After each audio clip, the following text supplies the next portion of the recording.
How we doing, guys? Ugh, let me see. How am I going to do this?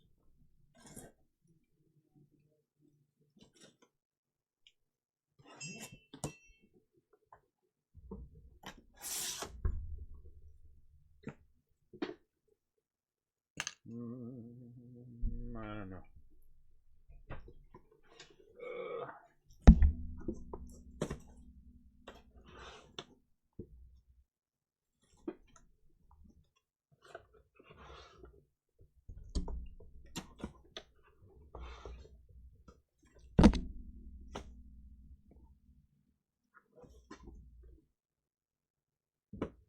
Let's see. I'm going to have to set them on the sides temporarily.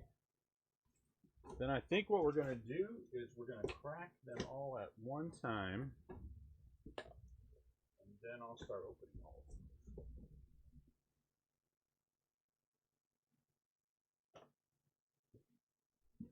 of them. What's going on, Rudy?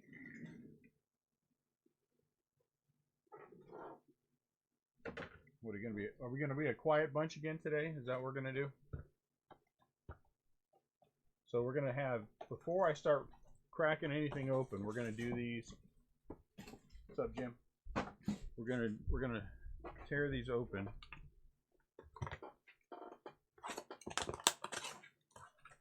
And we're going to have 8 stacks of 8.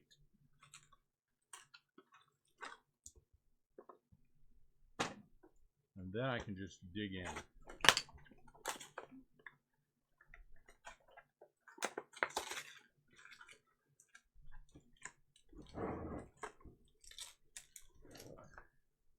What?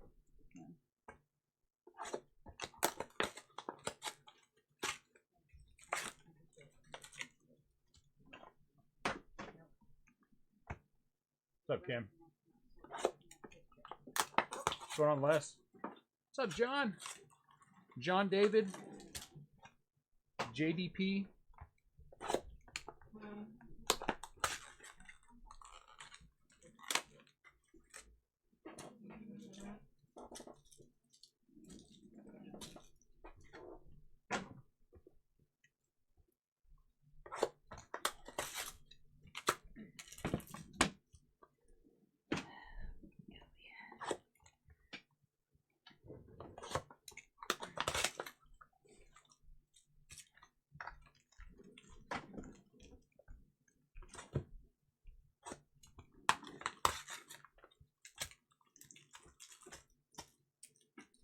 Should I start opening these?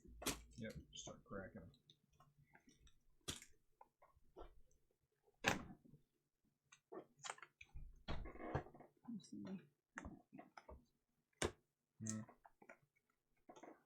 I'm gonna bring up the top cam. What's up, Chris? What's up, Rob? How we doing, John? I'm gonna make this top cam a little bit bigger so you guys can see that we're opening all this ahead of time. New style. Yep, yes. New style. Look.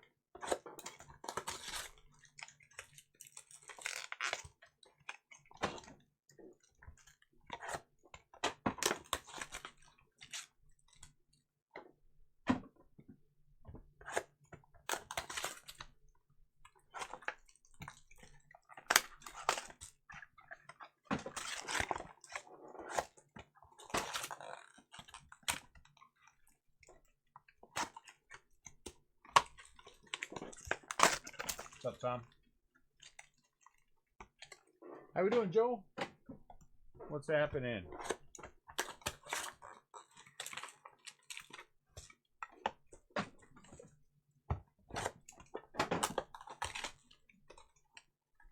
Open. Pete did not want to open.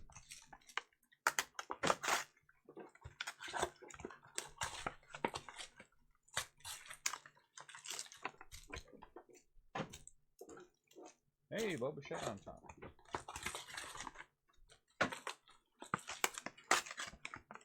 I almost threw the pack out. 1, 2.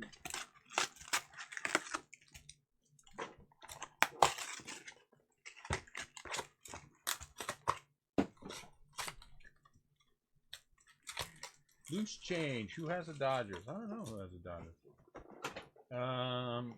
Hold on, let me think for a minute. Dodgers were like the second team claimed, so I would think. I don't know.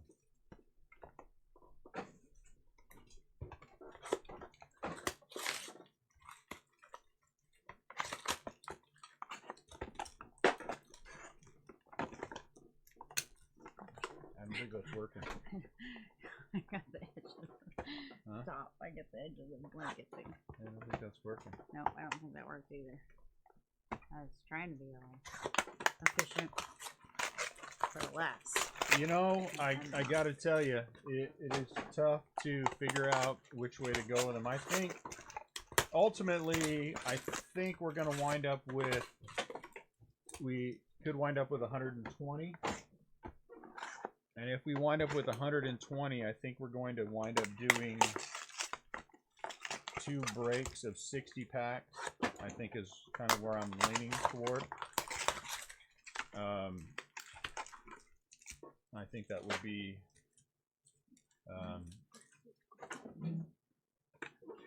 worthwhile.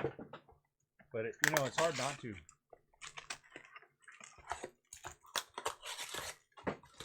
Loose change, do we know you? Are you in our Facebook group? Or are you just showing up in my feed offering people money?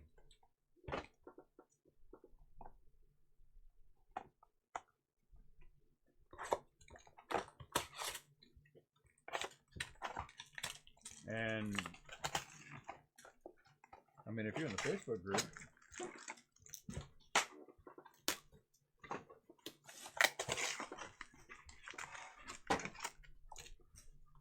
but it's hard not to, I mean, I get the, you know, it's hard not to also turn them, right? I mean, if you can get, I don't think you're quite getting double the money out of them anymore.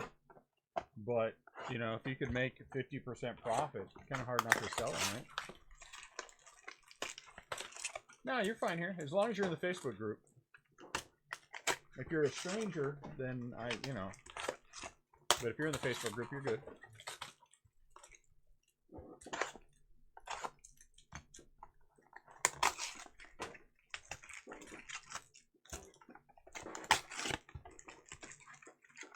Oops. So, well, I guess then there's the question before I commit to buying everything else that I was going to commit to buying to. Are we interested in a break? 3, 4, 5, 6. Are we interested in breaks of the, you know?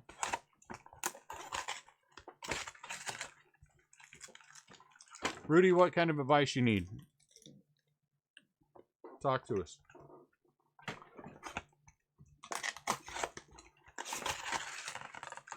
Okay.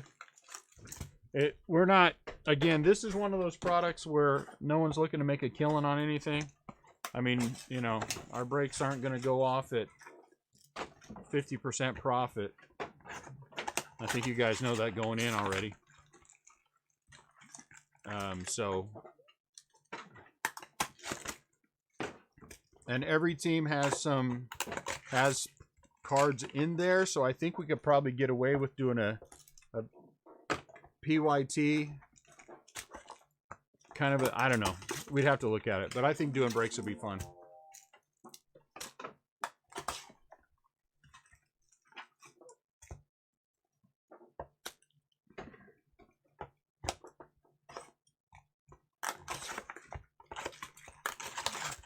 I sold mine 2 days ago, but the buyer has yet to pay.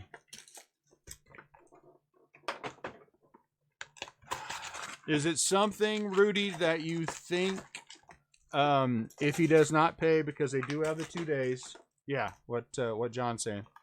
Is it something that you think you can take and resell quickly, or is it an issue? I mean, has it been hanging out and this is the first guy? Because you got to give him 2 days per eBay, but once the 2 days is up, cancel it and relist it if you think you can sell it fast. You know, but you can't, if he doesn't pay after 2 days, I mean, you can also open a case with him through eBay, but they're not going to really do a lot to help you get your money back. All right, here we go, guys. 2, 4, 6. Can you see on the big camera? We have 8 stacks of 8. So you got to wait that 2-day period, and then I'm doing whatever's best for me. But I personally would not.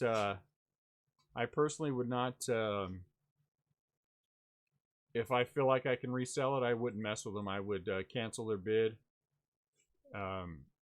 after 2 days and just relist it. Yeah. Then if he doesn't pay by the end of the 2 days, because you got to give him the 2 days, just kill it. Start over again. Because skip that. You know what I'm saying? Someone didn't pay me. All right, here we go, guys. We're going to do the 64 packs first, and then we're going to do the case. And we're also, I had all the people yesterday, everyone dying because they wanted to do the final tribute case tonight. I have it listed up there, so it's going to go off at 9 o'clock. The listing goes live at 9, so we're going to get through these.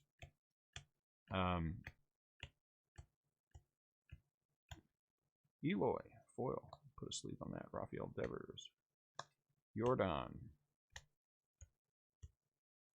And then we're going to do we're going to do the tribute case tonight. So I hope everyone, since that's going to be our final. Yep, you can. You can. Once you get past the 2 days, I mean, you have to give them the 2 days per eBay policy. Once you get past the 2 days, you can cancel it. And then just relist it.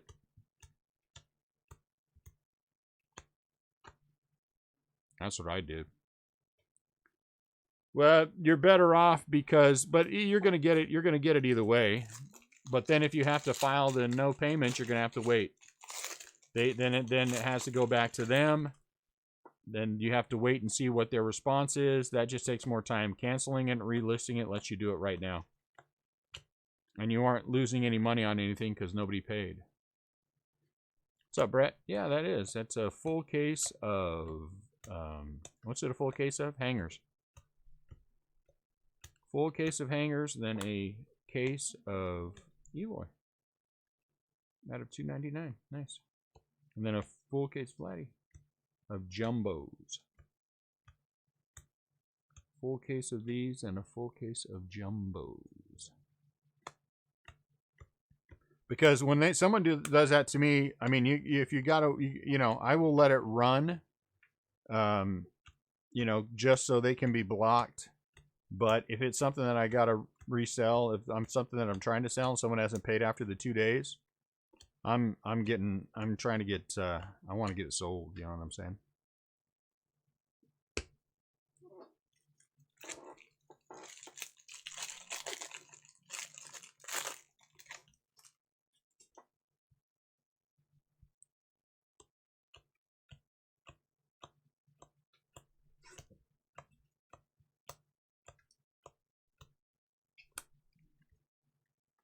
I guess that is true. They could charge you fees for that, but after the 2 days is up, what are you gonna do?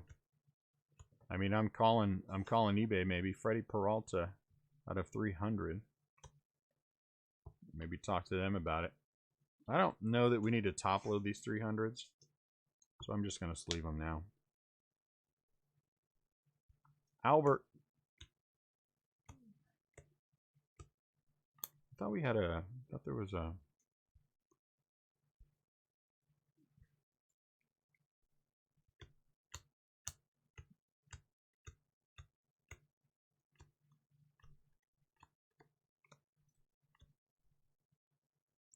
The unfortunate part from eBay is that you can't leave anybody negative feedback. They could do that to you all day long. The only way to really stop people from doing that is to let it run, because there is an auto block that if they have 2 non-paid in the last year, that you can basically it will effectively keep them from buying into anyone's anyone's products at all if you set it up that way ahead of time. At least for breaks. I get people all the time sending me, "Oh, I don't know why I had it." Well, did you not pay? Well, yeah, but don't come asking me why you can't be in my break if you didn't pay somebody else. Aaron Nola Blue. 35 out of 50. Advanced stats. That's right, Zach. Advanced stats.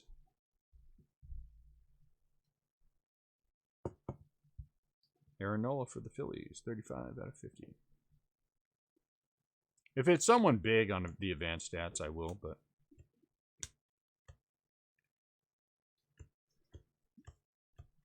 we got the other one from last night. Man, what a pain in the butt that was. It was a pain in the butt with one case. It was a double pain in the butt with two cases. Got them all sorted, though, and stacked. I went through and I put the name of all the teams for all the players, anybody that we top loaded, so there was no confusion about that. Ugh. I like that product, but man, what a pain in the butt. What a pain in the butt.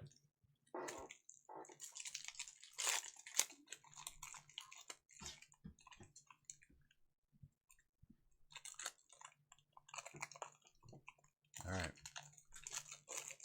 Who's winning? Not me. Packs are winning.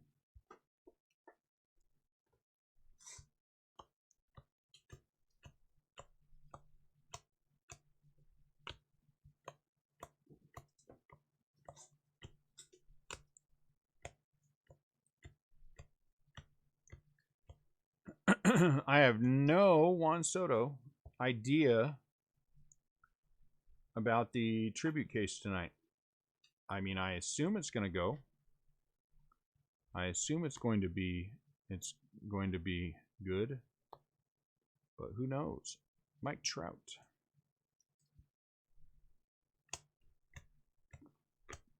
So I hope that everybody wants to buy into that final case we have of tribute. But you never can tell.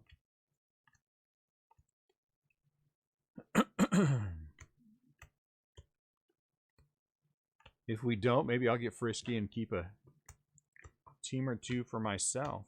Though I honestly at this point, and I'm not trying to sound anything but the truth because I can't. I don't remember the last product we didn't sell out. I wonder what it was.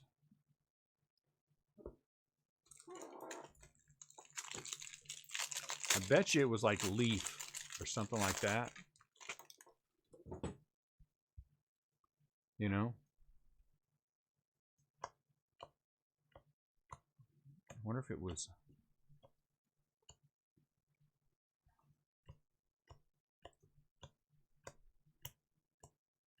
So what's our goal today? Well, our goal today would be a platinum. That is our goal. I want one platinum. I don't care who. I don't care what team. I don't care any of that stuff. Manny Machado. I just want to have one platinum. One platinum. We finally pulled a red out of, or 101 out of the stuff last night. Topps minor league. We pulled a 101 Joe Adele. So that was fun. That was fun. I didn't know it was red. Thought it was out of 5 or something. I was happy.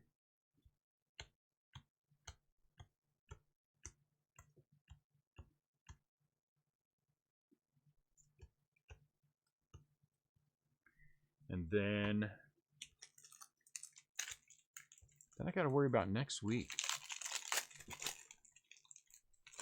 Got to figure out what I want to do next week.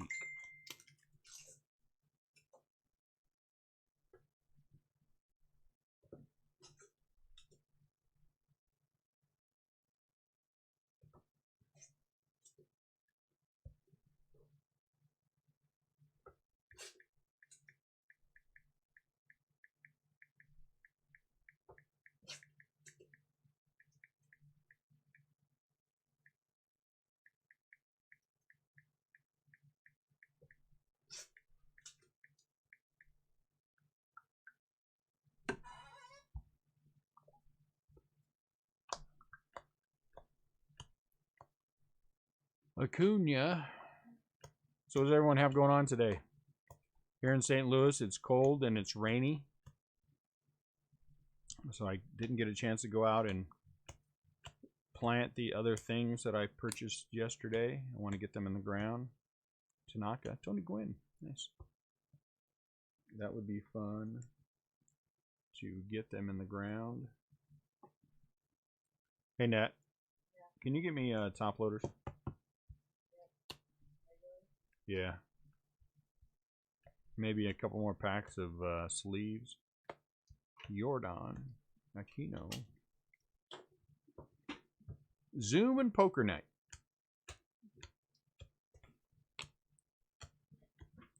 I would do a poker night again. That would be fun. Laundry and eBay.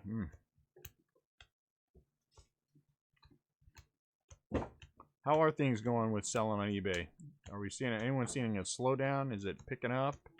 Is it staying about the same? 100 in Phoenix.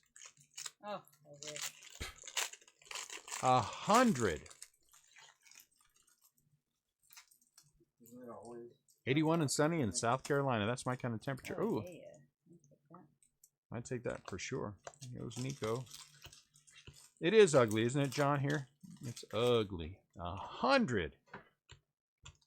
Yeah, no thanks. Gavin Lutz. No thanks on the 100 degrees. Yeah, Give me between 72 and 82 as my optimal temperature range. Luke Voigt. Christian Yelich out of 2020. We'll put Christian on sleep. Billy Mays. Buster Posey. Yeah, 75. You know. Slow down in sales. Are people still buying at a big good clip on eBay? I list very few items, guys. I list very few items. Most of the stuff, you know. So I don't get a chance to see a lot of what goes on with eBay sales.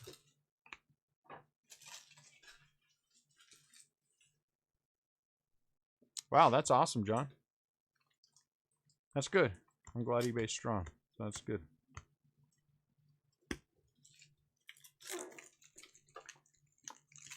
Since we just opened these, I have no idea what's going to come out of what box or what's this or what's that. It is just what it is.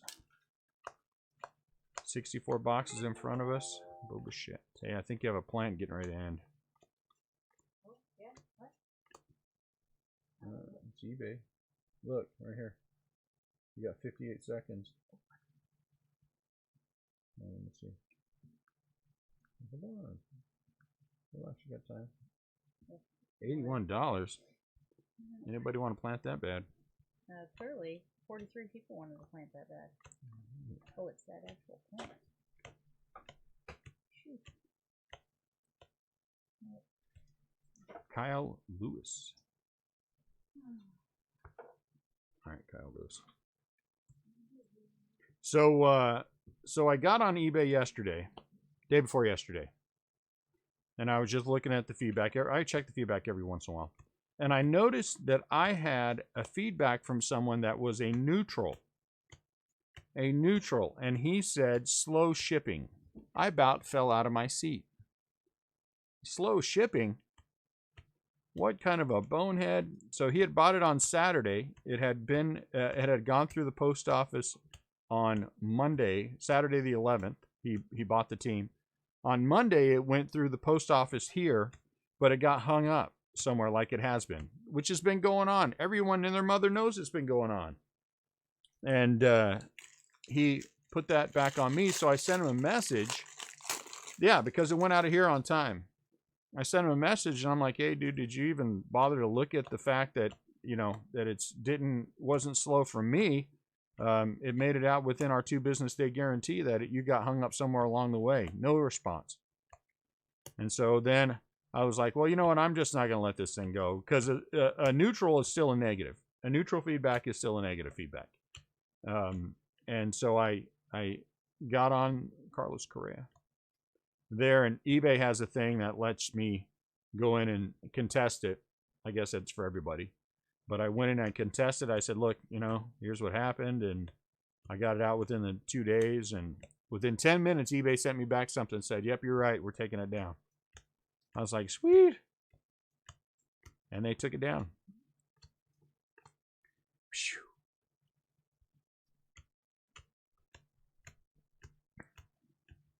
I don't even want a neutral feedback. Don't give me the other neutral feedback I have is because the guy was upset because he paid shipping in the same break. He paid full shipping in the same break for two separate teams. So he paid $3.99 or whatever it was. What's up, Chris? $3.99 or whatever it was. He bought 2 teams in the same break, paid $3.99 twice. Well, me, I got on there. I sent him the refund for what he overpaid on the shipping, shipped them together, and he left me a neutral feedback because he was upset that I shipped them together. And he said, when I pay, it says when I pay for shipping on 2 teams, I expect 2 packs or something like that. What? I'm like, come on. It depends on the way the negative comes down. You know, whether or not you do something to deserve it or not.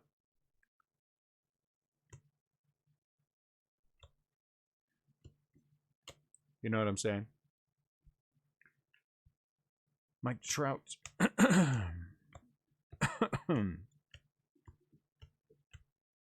I'm sad about one, not sad about the other. So, and they're going to fall off pretty soon. And then we'll be back at 100%. I certainly don't actively pursue negative feedback like some breakers seem to do. But, you know, there are times when it's necessary to stand your ground.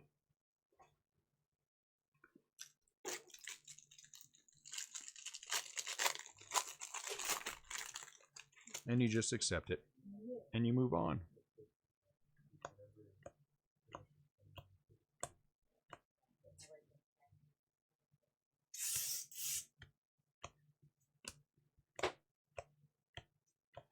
So I got up today. I started working on stuff here, getting things ready for the break. Then I noticed that there was a Giants game getting ready to start, and I thought, ooh, I'm going to watch me a Giants game. Giants-Dodgers 2013 hater. It's got a roller mark.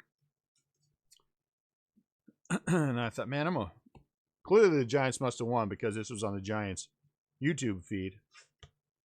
And then I started watching it. And then I noticed off to the right there was a 45-minute thing that was talking about the 2014 season.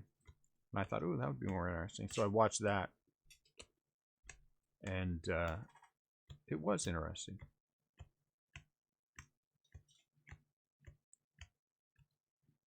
And they were talking about whether or not 3 World Series wins in 5 years is a dynasty. And I'm not bringing up that topic of conversation, so nobody answered that question. I'm just saying that's what they were talking about. We have been on eBay since, what, 1990? Yeah, 90, like a year after eBay started. Yeah, 96 or 97, 98, whatever it is, something in there. eBay used to be a lot more fun than it is now.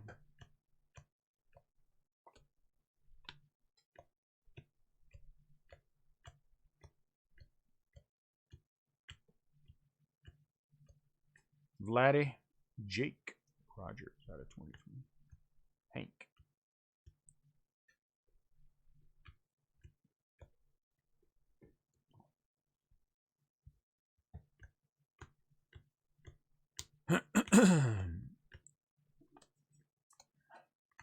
So everything from yesterday and today will of course ship out tomorrow.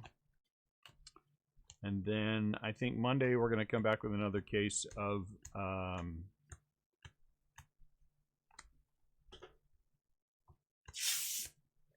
maybe Heritage Mondays.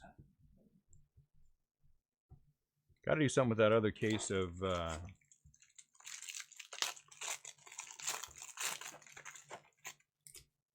Bowman Draft Jumbos as well. I want to break it in the Facebook group, but then I also want to take it to eBay. So it's kind of a hard decision.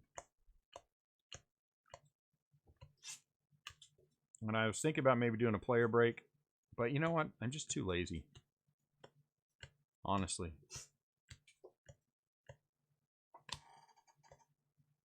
That was weird. Dustin May. SP. So who knows? Who knows?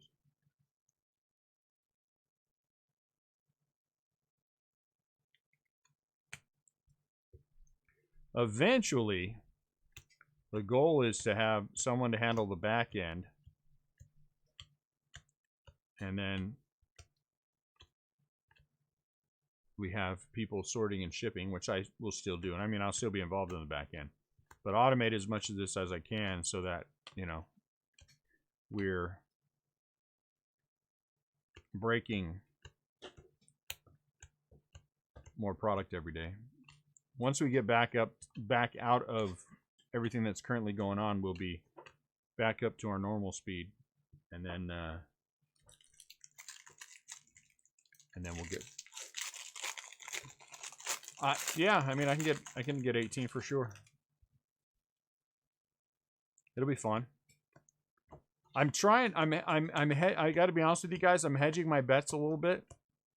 I don't want to. What's the nice way to say this? There's not a nice way to say this, so I'm just going to say it. Do you think it's possible that there could be a Series 2 release and no update? I don't think so. Topps would give up. Topps giving up the money for a second product? I don't think so. I think we're just going to see it later. Max Muncy out of 300. I think we're just going to see it later than it normally. Because what is that? September that it comes out? So whatever month it comes out, push it back a month. I kind of think that's what we're going to see, is just everything's going to be pushed back like a month. Maybe 2 months for Top Series 2 and Chrome, but there will be an update. Topps isn't going to give up that revenue stream. Yeah, there will be baseball this year. There's no way that there will not be baseball this year. And the commissioner already said they're going to play this year. But that would suck for next year, wouldn't it? That would make it tough. But there will be baseball in some little bit different form, but it's going to play. And then we'll be back to our normal rhythm next year.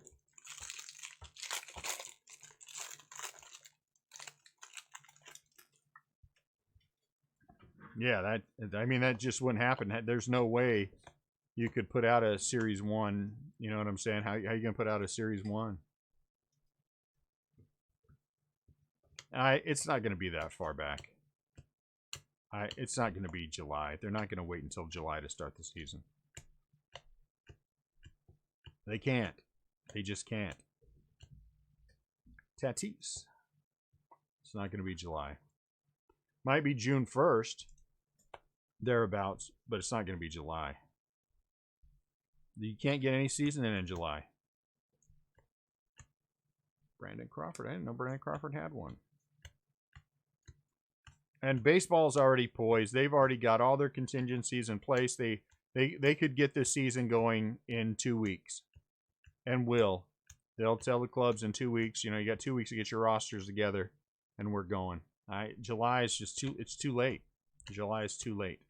You can't do anything meaningful between July and October. Unless you're planning on taking the, maybe you cancel the All-Star game this year, which seems like a smart thing to do. And then you have the playoffs indoors. I mean, you can't have it up north. That's going to be the hard part, is that if we push this into November, mid or late November, before we're playing anything meaningful in the playoffs, you're going to have, snow and awful weather in some of these, what are you going to do if it's the Yankees and the Mets? You're going to have a snow fest. Or anybody up north, You can't do it.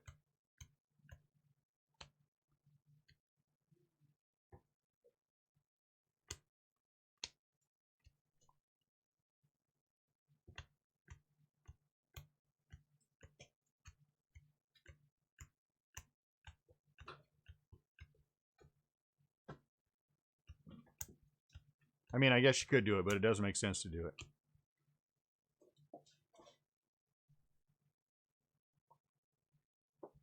If you're going to start, that's the way they should start. I mean, I hate that. I hate that scenario of no fans, but at least the season's going, and the season needs to go.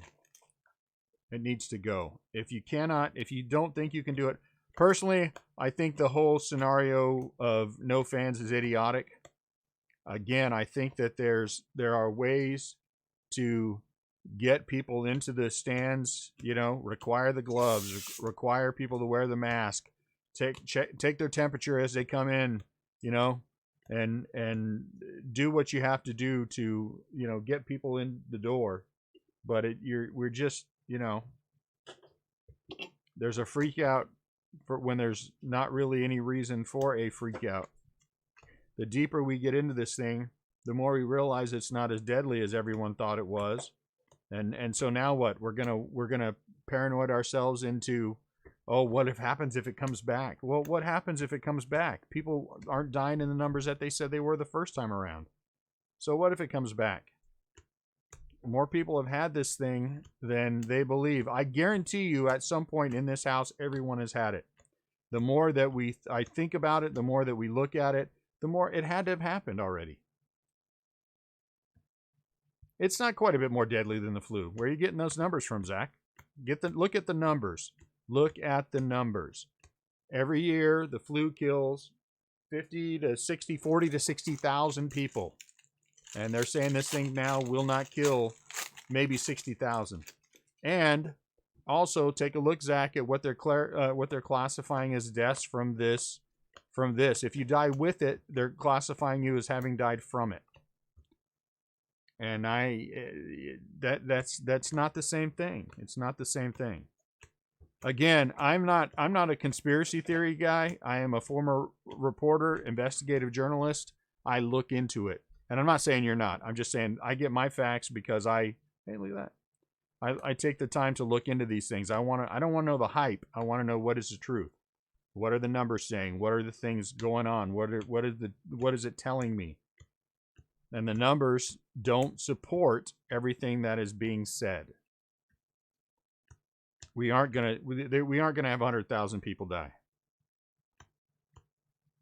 We're just not. And again, I'm not downplaying it, and I still think people should, if we're going to go to a major sporting event, you're going to be around other people, put on gloves, put on a mask, check your temperature before you walk through the door, maybe do every other seat, right? Maybe every other seat.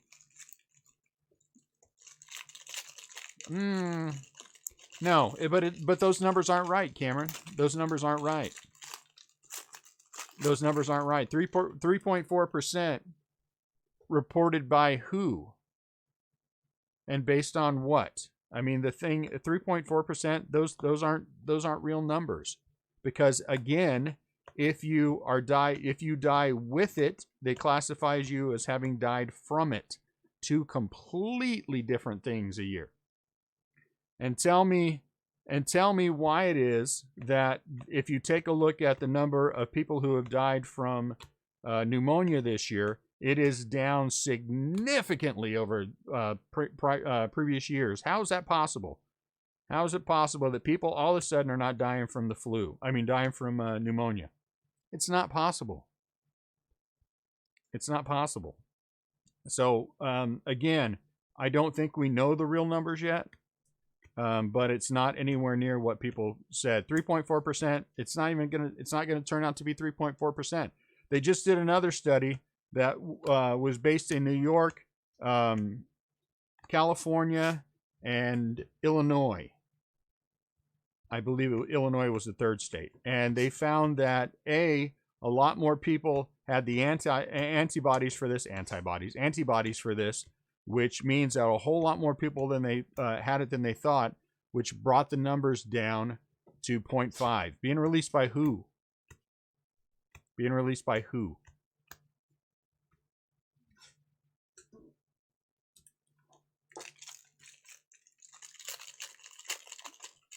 March 11th, right, March 11th, more than a month ago. March 11th. And Fauci also said within the last 2 weeks, if you look it up, Zach, that we are going to not have 100 to 200,000 people die. We're going to have something more like 60,000. 60,000 is akin to a common flu season.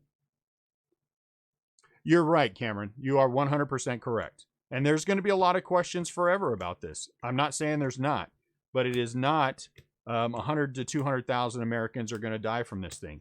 And it's not going to be 1 to 2 million Americans dying from this thing. It's not. So look up Fauci. He was on the news talking about it, that it's going to be more like 60,000 instead of 100 to 200,000. And you can't tell me something March 11th when it is now April 25th. That's you're bringing up old information. I get you every time like that as a former reporter. Aaron Hicks out of 99.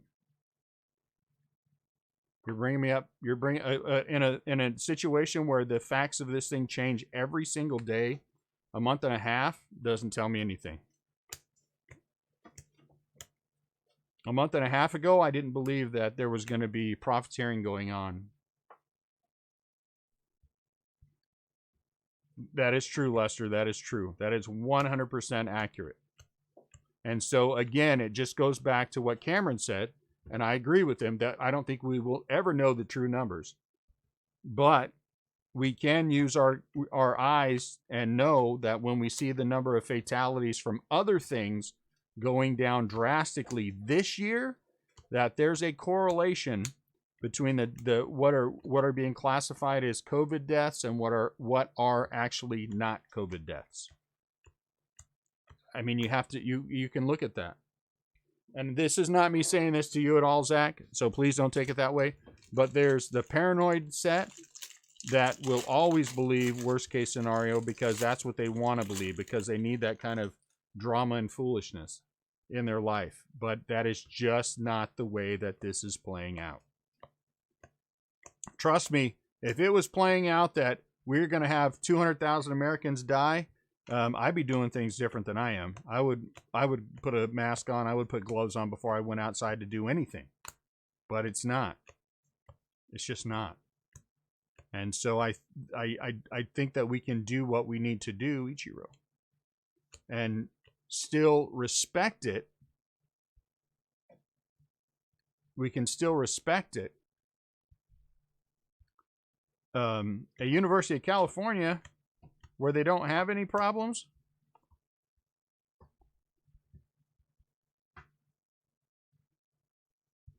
yeah, ain't nobody gave me no vaccine, nothing. Ain't nobody gonna give me a vaccine of nothing. Sure, not fatality rate. But you can't. Again, Zach, I can give you numbers and I can quantify anything that I want to quantify. The simple fact is the numbers that they said were going to die at the beginning are not happening. And let's say that 0.8% is in fact the number. Okay, let's just go off of that. Let's say that were in fact the case, Zach. Tell me about those 0.8%. Tell me about those 0.8%. Are they all old people? Are they all people with compromised immune system? The kind of people who should not. It's not worse than the flu. It's not worse than the flu. It is. Look at the numbers of the people that die from the flu every year, and look at the number of people that have died from this so far in the United States. It is not worse than the flu. I would bet the 0.8 you're seeing is because maybe more people get the flu every year than have had this. People don't get flu shots every year. I mean, there's just too much unknown for there to be all this panic. And it doesn't bear out. Things don't bear out the way that they thought they would. So all this gets back to, there's absolutely no reason we can't play baseball this year. Because even if you got into a stadium with 50,000 young people, 50,000 people who did not have the things that were killing people wrong with them, okay? Old people got to stay home. If you have a compromised immune system, got to stay home. If you've got a cold, a flu, and you go to the stadium, they take your temperature, even mild, gotta go home. So what if it's contagious? So what if it's contagious? Again, they are finding out now that in the state of California, in November, December, it went through California, and a whole lot more people had it than they thought. And their numbers have been down to nothing. Most people are asymptomatic, which means they don't even know they had it. I firmly believe that everyone in this household has had it. I believe that 100%. Because everyone had the same kind of crud about the same time. My wife works at Costco, is around people all the time who had it. No one's dying. No one's dying.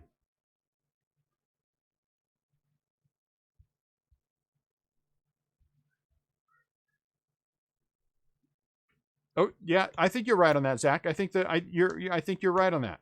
But I think you got to look at hard numbers, guys. You can't tell me when the hard numbers aren't there that this is going to happen. It ain't happening. It ain't happening.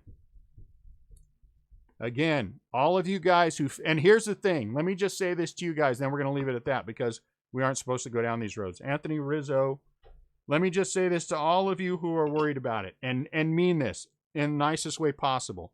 All of you who feel like it's going to be worse than at what everybody says, stay in. Don't go outside. Don't go to any baseball games. That way, those of us who know that, A, it is not as bad as it sounds. B, if I caught it again, I'm going to have a little cold because if I caught it once and I made it through, the odds of me catching it the second time and going are pretty slim, right? Let's I'm sure they have. So let's just not all freak out about it. But if you are worried about it, just stay home. Just stay home. But I promise you this. Once they open up baseball again, I am going to go down to the stadium. I am going to go to a baseball game, and they're going to have something in place that will keep people who are sick from going in. Worse than the NSA, Cameron, YouTube's going to get me. I guarantee you I'm getting an email from YouTube. Guaranteed, because I've already said the words you're not supposed to say like 14 times, and you guys have typed them, so we're all in trouble. We're all in trouble. What's up, Brian? So I'm in the most trouble because I'll get a warning. I'll get a strike against me. But you guys are all, and it's a good thing we aren't monetizing because they would not monetize this one. They aren't. They do listen for the keywords, and I will get an email. Trust me. I already had a warning that would happen if we discuss things about this, that I'm going to catch it. So I'm going to catch it. But, you know, it is what it is. I think there are other things in play, and I as a longtime professional journalist, I also believe there are other factors in play that certain entities want to keep the economy as bad off as they can until something that's going to happen in November happens. And so I think that's part of it too. But I don't want to go down that road, so we'll stop talking about it. I'll take my strike as it is now. And we will all just have to agree to disagree. And I respect everyone's opinion. I don't think there is such a thing as going too far with this kind of a situation if you feel it necessary for you to go, to do so. We just don't feel it necessary to go to any extremes to make it happen. Oh, look at that. That's all I'm saying. But I respect everyone's right to have their opinion, and your opinion is welcome here. But you know what? The problem with free speech, Cameron, this is why I disagree with people, that they complain about Facebook and everything else. Facebook is a business. You know, YouTube is a business. YouTube has the right to have the rules the way that they want them. And if I want to work within their business, I have to follow their structure. It's like with eBay. It's like with anything else. You know what I'm saying? I disagree. And if you don't like it, go start your own. You know what I'm saying? I mean, I believe that certain people with certain views are treated worse than certain people with other views. 100% I do. But if your Facebook is a private business, right? It's Facebook is a private business. YouTube is a private business. If I want to be on YouTube, I got to follow the rules or go do it somewhere else, right? And if Facebook says you can't do certain things, what am I going to do? This is and again, this is not me being critical of the free speech argument, because I 100% believe in free speech. But it's like with Twitter. Twitter is someone's business. If Twitter makes a rule and you don't like it, you have the right not to do that, right?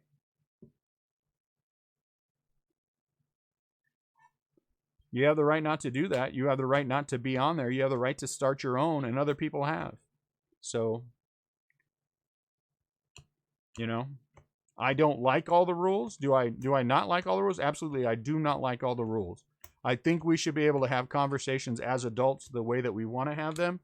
But if it goes against the way, ooh, what is this one? Oh, it's just a black. Man, that's pretty cool. It looked cooler than it did for a black. But if, you know, but the rules are the rules, so I respect it. Yeah, I mean, you know, I'm a big boy. I know the risk when we have these conversations that I'm going to get dinged. And could they conceivably suspend me for a certain amount of time? They could. And what am I going to do? I got to accept it, because I knowingly discuss things that I, you know, if I were monetizing, it would be a different thing. And since we're not monetizing, you know, it's a whole different beast. I can get away with a little bit more, but not that we try to, but you know what I'm saying.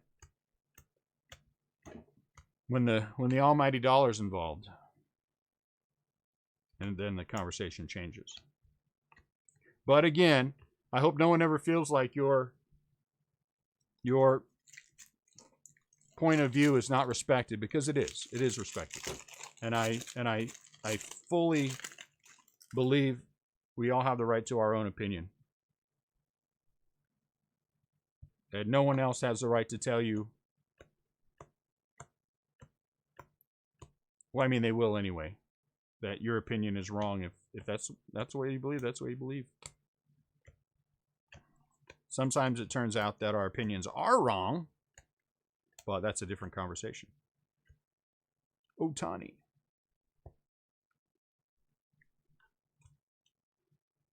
I don't even know what the hell we were talking about. Oh, baseball. Hey, you're right. It's not. It's not. But again, we can either be like them, whoever them are, or we can, you know, we can treat each other like adults. And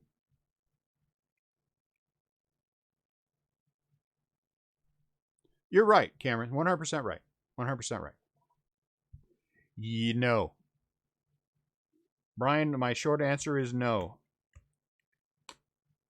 I really feel the Trout auto. I do. I don't know why it's just not happening. I don't know why it's not happening. And it's weird for me not to be able to pull something when I have the feeling, because usually when I have the feeling, it happens. You know, I've been feeling that thing. Must be a big trout, whatever it is. Must be a big trout.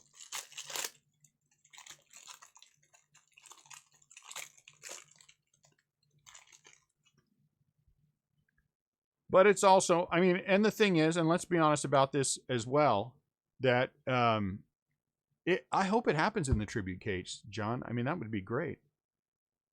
I know when they worked out, Ruby, my feelings worked out last week. I don't know what's going on with the Trout thing. I just can't,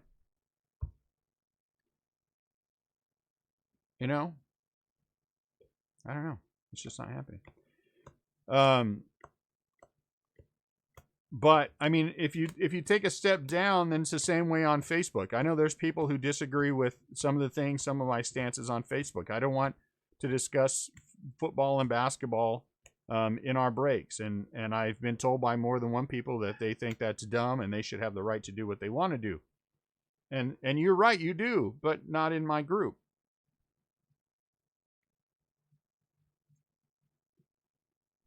Maybe that's it. Maybe I need to go fishing.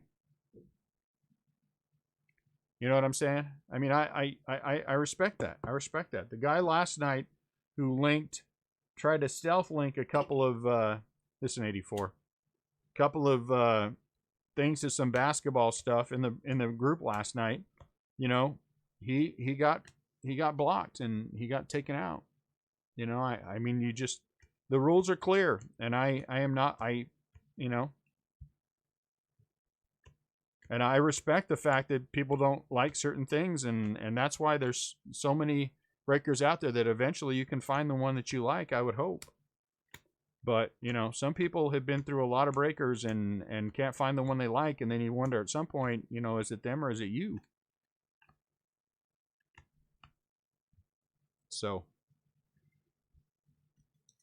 and this is a business. I mean, you guys would be shocked at how many people are angry that they cannot type profane words in our chat.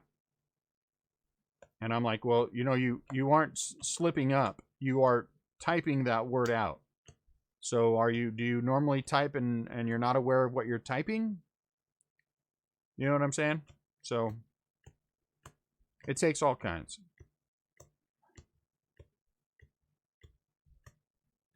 And I respect everyone's opinion, but that doesn't mean it's going to happen in here. So, no Baywatch cards, Mark. You're making me uncomfortable with your Baywatch. There's no so. I'm letting people know. I mean, you know, people who are new to us, new to this, you know, I mean, we are a little bit of a different beast. And I don't try to be what I'm not. I am not accommodating to everyone and everything. I am not. And it must be working because we do very well, you know. We don't have problems with our breaks. We don't have problems on eBay. So that goes back to the you know, the Facebook thing and the YouTube thing, and respecting what happens there. And that's my philosophy. I expect certain things from people who break with me. Well, then I have to give them what they want if I'm going to be a part of what they do.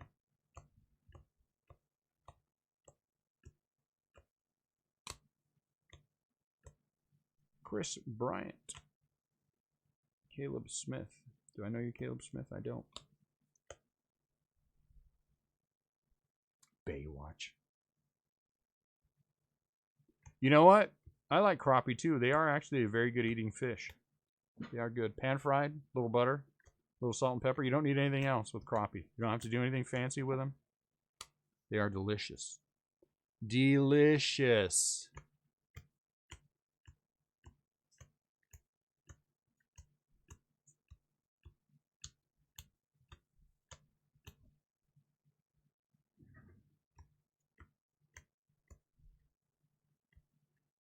I may never hit another Mike Trout auto. That's life. I mean, at some point we will. But, you know.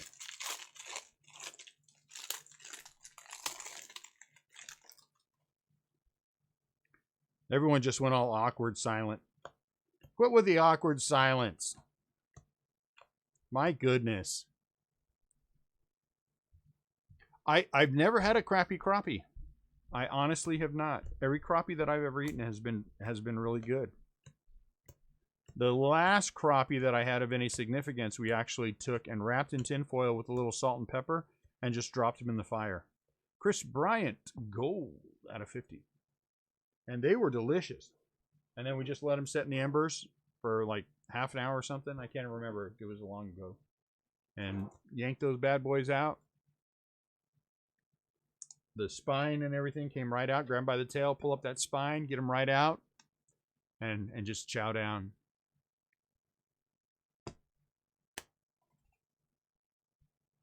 I don't eat fish as much as I probably should.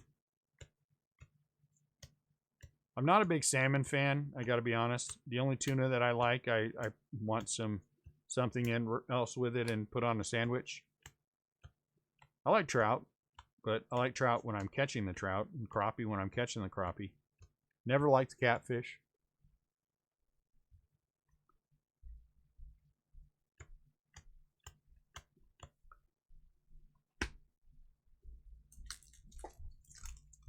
I'd rather eat a pig than eat a fish.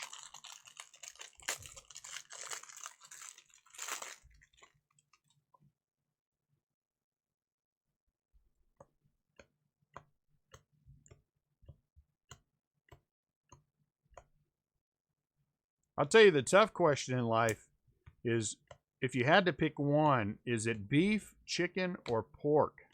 That is a tough question. Because which one's the most versatile? Probably pork, right? Is the most versatile. You can get the most out of it. Beef is probably the least versatile, but has the best flavor.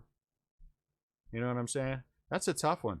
But I mean, but a pig, I mean, come on, you can eat that sucker from front to back. A chicken, you know, I come from people who like to gnaw on chicken feet, but you know what I'm saying? Chicken is awful versatile too. And I got to tell you, one of my favorite all-time things is fried chicken. Some decent fried chicken, you know. So that would be one heck of a tough. That would be a tough thing. I honestly think, as much as I am a little embarrassed to admit this, because this is a tough thing to say, I think beef might come in third. I think beef might come in third. And that would, you are right, Cameron, that might be the problem with chicken. But chicken also is is even more versatile than beef. You know what I'm saying? I mean, but the three big boys, that would be a tough one. That would be a tough one. I don't know how I would handle that. There would probably be a lot of tears and snot involved, probably, though. You know, I need a steak. That kind of a thing. Somebody give me a steak. Get this chicken out of here. You know, that kind of thing.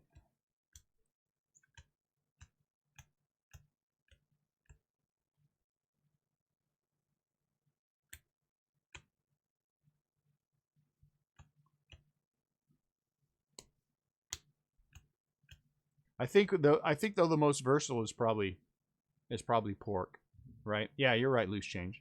I mean, yeah, and pork rinds. Come on, pork rinds.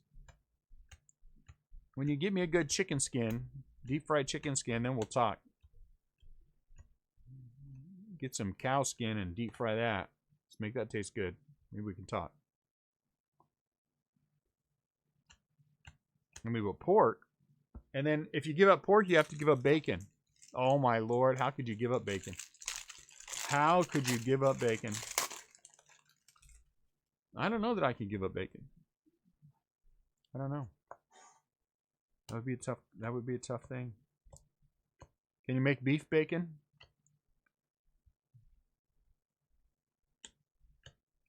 If you could figure out a way to make beef bacon, then maybe. But you can't make pork pastrami. You can't make chicken pastrami. I guess maybe you could, but it's not the same. But thank the Lord we don't have to make that choice, huh? That would suck. Yeah, but I'd rather die a little sooner and eat bacon. Yes, Will, that's a good point. We can, in fact, toss turkey in with chicken. And I don't think it changes anything for me, but I was just thinking that. I mean, it's hard to not have turkey when you're talking about chicken. Then I think that opens things up a little bit more, right? Turkey bacon, turkey pastrami. Maybe there's some wiggle room for chicken turkey in there. Fowl, we'll call it fowl. You know, I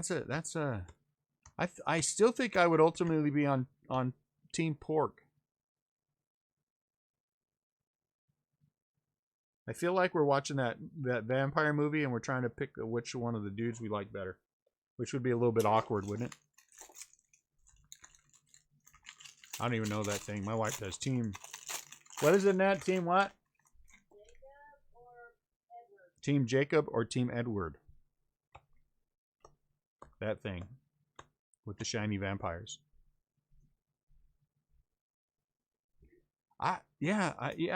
Turkey does change it. Turkey does change it. You have to admit that turkey does change that a little bit, but it's still it's still the fowl group. Is it as versatile as the pork? I don't think it's as versatile as pork still. Ryu, Harper, Johnny Bench. That's a tough one. Let's not. I would have to live with one person on the right of me that has one of the other things I didn't pick, and the person on the other would have the other thing. You know what I'm saying? So that way we could trade over the fence where the government didn't see us. Or trade under the fence. A proper turkey? Deep fry it, baby. Deep fry it.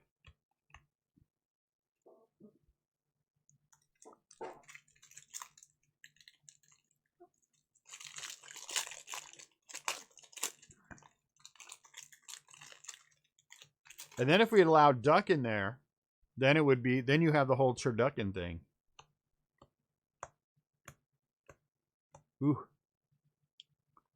It's a deep conversation for a Saturday afternoon, late afternoon. I think beef loses. Am I wrong? Does beef lose? And let's be honest, you know, you go snap a chicken's neck, I'd be like, okay, let's go snap a chicken's neck and, you know, get out of here, you dead chicken. Let it run around until it's out of 50, Chris Archer, until it's dead, and then pick it up. You know what I'm saying?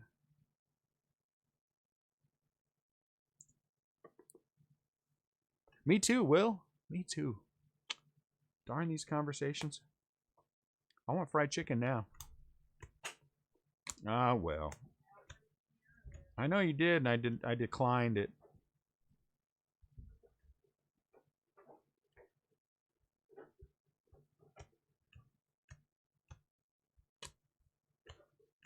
I mean, ham, you know what I'm saying? Bacon, and a nice pork roast, nice shoulder, you know, smoke that sucker. Ah, that's a tough one. It's a tough one. It's a tough one.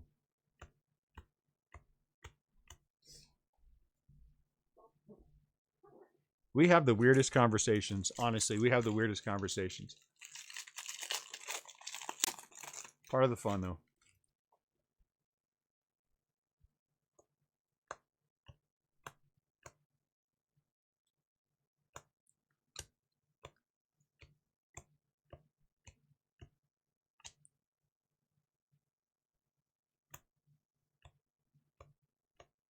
What is pepperoni? That's pork, right? Yeah, that's true.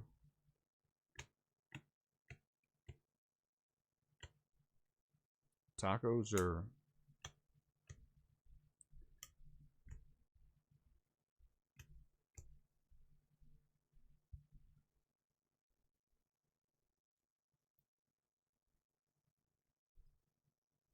I know. Isn't that tough, Rudy? That's a tough one. How do you give up your ribs?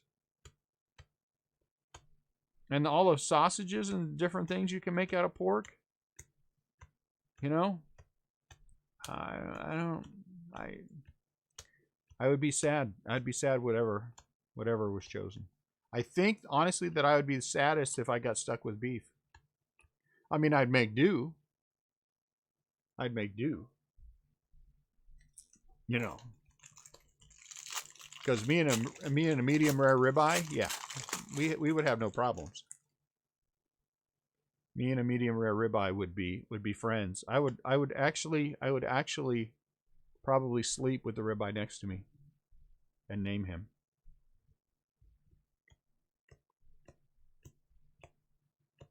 You know, but yeah, if it went that way. I'm not as much of a sauce guy. I mean, don't get me wrong. I love a good sauce. And that's the first thing I always try when we go to a new rib place is to taste their sauce. But Pete. But if I can eat the meat, just whatever dry rub they put on there and smoke it, and it's good then it's good no matter what. Because sauce does not fix crappy ribs. We went to Memphis and we ate at several different places, and you could tell the difference between the guys who put the effort into it and the guys who did not. Nothing wrong with the porterhouse, man. Whew.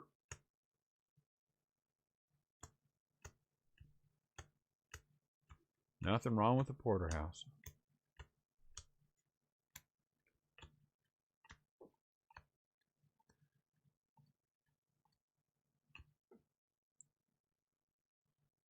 Oh my lord, that's a tough one. That would be an interesting one. You know what? I gotta tell you, I love a good Western, especially John Wayne, followed closely by oh geez, now I'm not gonna be able to think of everybody's name. Clint Eastwood. You know what I'm saying? I love a good Western. But I'm not a good judge of those kind of things because I like all of Elvis's movies, so what do I know? I like Viva Las Vegas.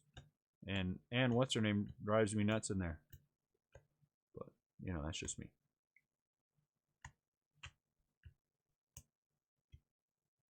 May. Nico.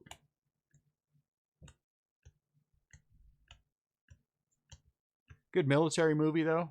Yes, Rio Bravo is one of my favorites. Oops. What's the other one? Rio Lobo. There's Rio Bravo. There's two of them that are like basically the same, right? One has Ricky Nelson and the other one has you know, the other thing though I like a good mob movie. I like a good mob movie. And not just the traditional ones, you know, because everyone, you know. Yeah, so Rio Lobo then was the one with what's his name from the oh geez, what is his name? He was Sonny in The Godfather.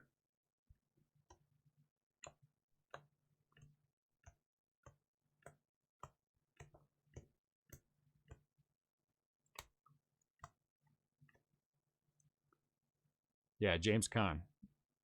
Because there's two of them that are very much the same background.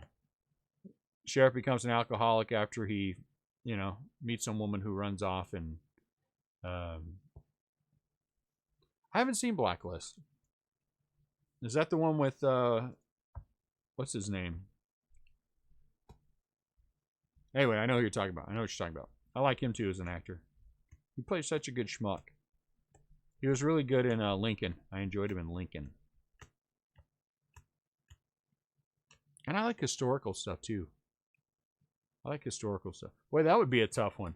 That would be a tough one. The genres would have to be defined.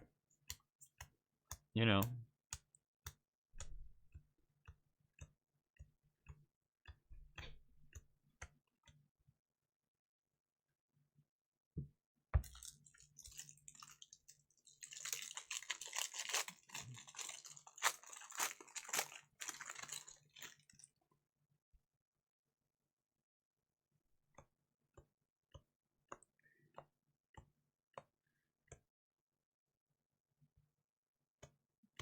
And some of those old military movies are pretty good too.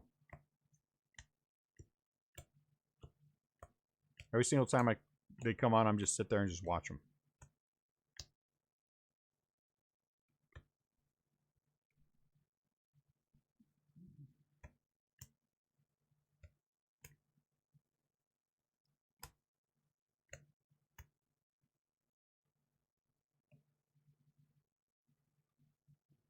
Joey. Nope. Okay.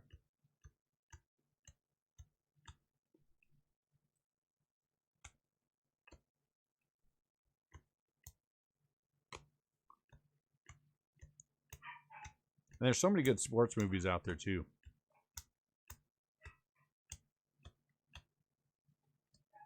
I saw a documentary the other day, and it was about the real story of Rudy Rudiger. Man, that movie was so much different than than real life. So much different than real life. That's crazy.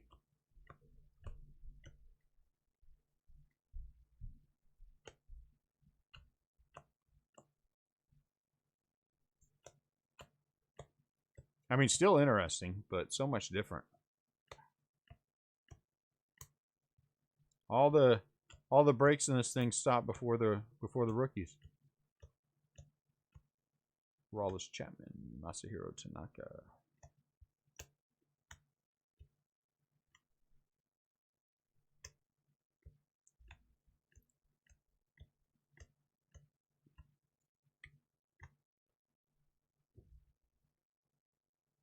That's not what I saw on the thing. Everybody seemed to really like him. All the different things everyone had to say about him talked about how great of a guy he was.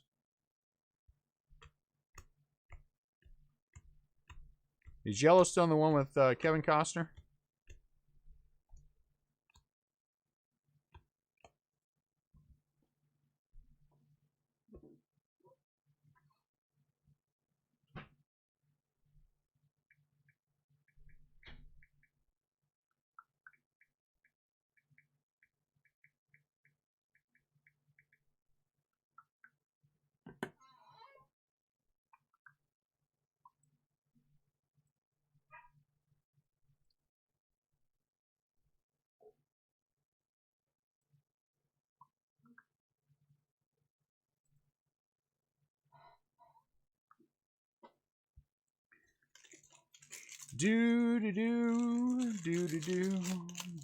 So far, I gotta be honest with you guys, I am not overly excited. Is anyone overly excited?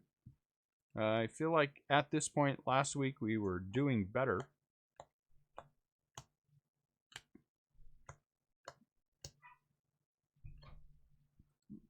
Did we do it last week? Yeah, last Saturday. But we still have many more boxes to go, many more packs to go. Well, 20 more anyway. Man, we've opened a lot already. Who knew? Mike Trout. Well, we've got one more case of tribute that we're going to do tonight. And so maybe it's tonight. I don't know. Yeah, we got 2 autos. We didn't get an auto out of the first week. Out of week 2, we got 2 autos. And so far in this one, we have none yet. But we also had better color that first week for rookies than we have had thus far. But like I said, there's still 20 packs left, so.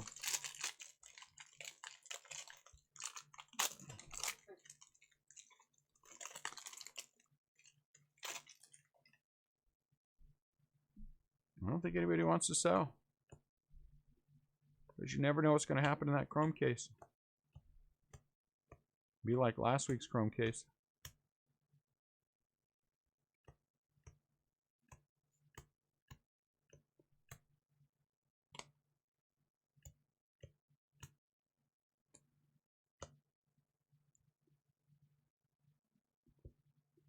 Gio Urshela. Yankees. Goes live at 9. We should be done before then. I would hope. Vladdy. Goes live in 2 hours and 26 minutes. I think we'll make it. If not, we'll be awful close.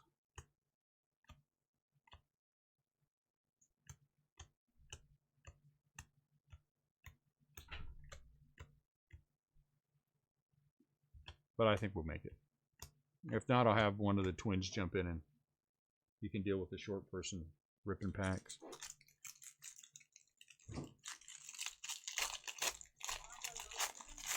You know, it's been a couple weeks, Cameron. I didn't rebuy any when the price jumped because I don't understand why the price jumped. I'm going to be honest with you. It doesn't make any sense to me. Not that that was a bad product at all. It wasn't. But again, it's another one of those where I think the value that you get out of a case has exceeded the cost of said case. And it's just tough. Juan Soto, you don't have to break them up. I'm fine. Juan Soto. Yeah, and I don't understand it. I don't understand that. So you know, if I could get it at a decent break price, it would be fine. At this point, guys, I'll be honest with you and tell you there's not a heck of a lot of profit in any of the things that we're doing because I'm trying to keep costs down as much as I can until we get through this. I mean, I'm not doing it for free, but the margins are much tighter, much tighter than they were before. I mean, much tighter. Like if someone didn't pay for one and I got stuck with one of the big teams, there would be no money. That kind of tight.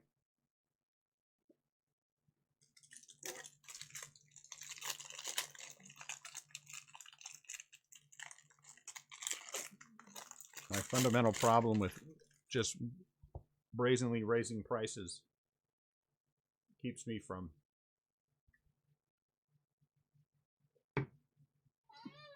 making money sometimes. I appreciate that. It's a tough struggle. I know people probably laugh at me when I say that, but it's really genuinely difficult for me. Hey, 3 giants in a row. I genuinely have a hard time with that, and it's very hard for me to overcome that part of it. Trevor Bauer, yeah, Trevor, no offense, dude, but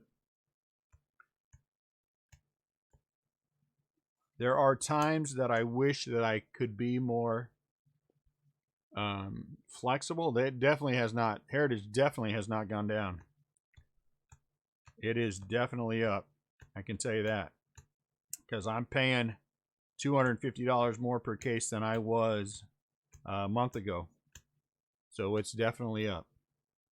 It's just not up like the other ones are.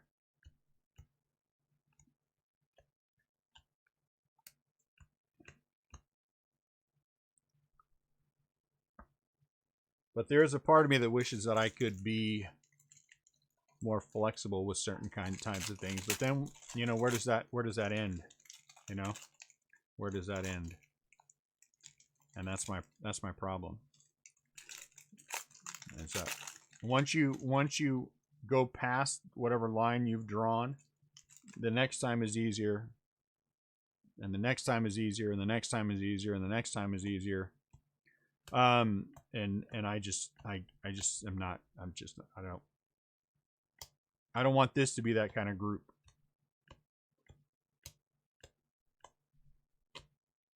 It is. Heritage is one of the few that I think that there is still value in it. I think there's still value on tops in Top Series 1 as well, still, for the money that you're paying for it.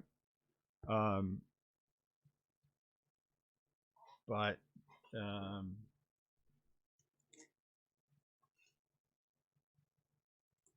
I have a hard time with a lot of other ones. I think that you will never get the value out of SGC that you're going to get out of the other two. And I personally do not buy, and this is just me, so you can take it with a grain of salt. I personally do not buy anything graded unless it's PSA or BGS.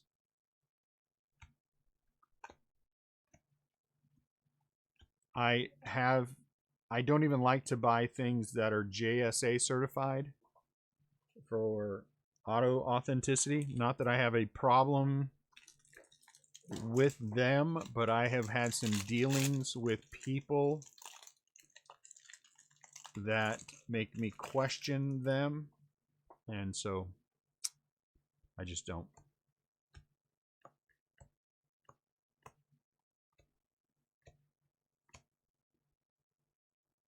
That's just me. But that's a personal thing and not anything that I have seen any kind of an issue with anything graded, because I have not ever seen anything graded by JSA that has come back as Trent Thornton has, you know, somehow they knew something was wrong. It's just some of the people that I have dealt with in that realm are schmucks, and, you know, that's the end of that. I have a hard enough time dealing with myself and deal with other people.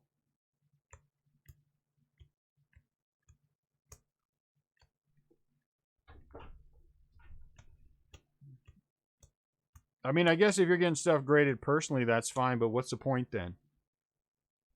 What's the point of getting something graded if it's going to just stay in your personal collection?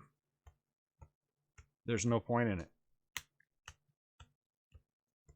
Because if it's going to stay in your personal collection, why waste the money on it when you could add up how much you've spent on getting things graded by some offshoot company, and that could give you an extra card in your collection, you know? But you can protect your cards just as well without slabbing them. You can protect your cards sleeving a top loader and stick in the box, for heaven's sakes. I mean, you know what I'm saying? How does one help protect? I mean, I guess you don't have the top encapsulated, but then put a piece of tape over the top of your top loader, you got the same thing.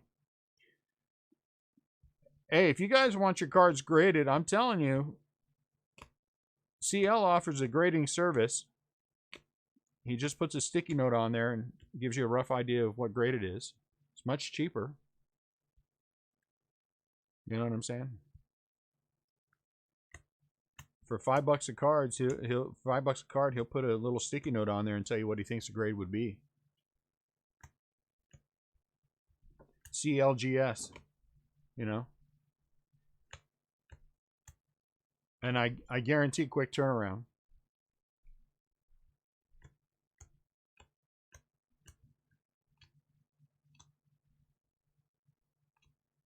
But you got to tape on the little sticky note that he puts on there, because I've sent it and I've lost them, and then you lost out on your grading.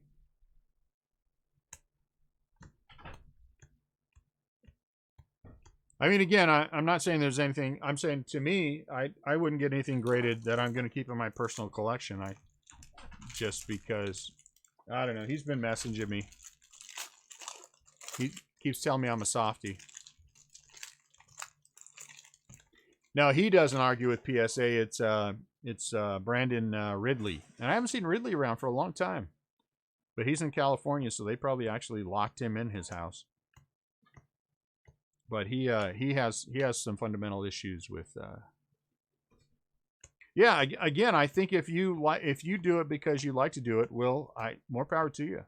I mean, I would never let anybody tell me what I should do, or because I hear all the time people telling me that I shouldn't be keeping my giants in breaks, and I'm like, well, I guess you'll get over that. So if it makes you happy, you should do it. I'm saying, for me personally, if I'm keeping it in my personal collection, I can think of a lot of other ways I could protect the card and put that money I was sending off to get a card graded, especially considering all the things that have been going on lately, and protect it just as well.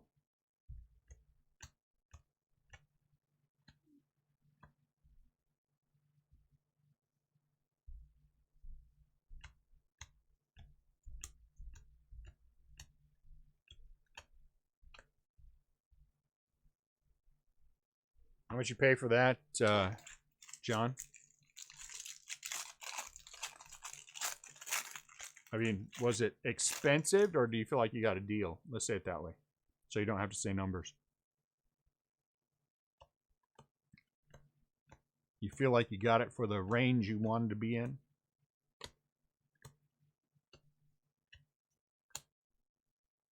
$1,600. Is that good? I'll be honest with you, I don't know. That's why I'm asking. Does that seem like the normal range for that card?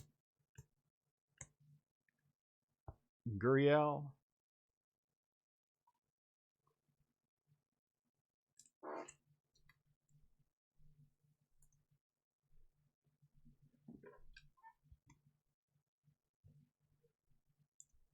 Yeah, for the month. Well, that's good then, right? Stimulus price. That's a good way to put it.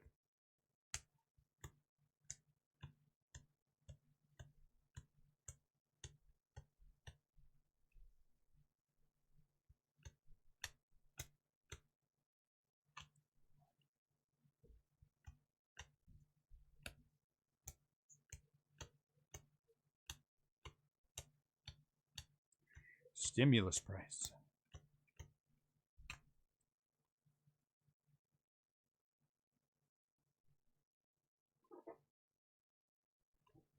Wow.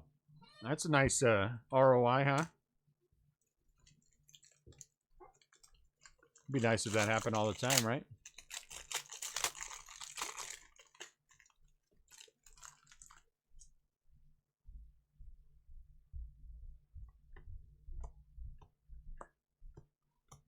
I have not purchased any significant cards on eBay. Well, that's not true. I bought a Spackle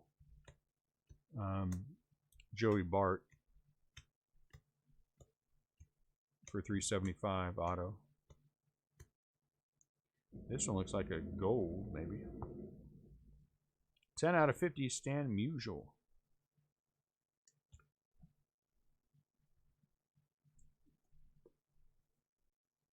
The only card that I am currently looking for is a 1971 Topps Willie Mays and a PSA 8. So that's the only thing I'm currently trying to talk myself into buying, because it's a $500 card.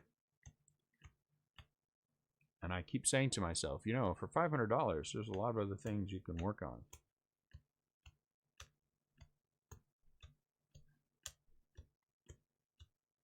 And so I talked myself out of it.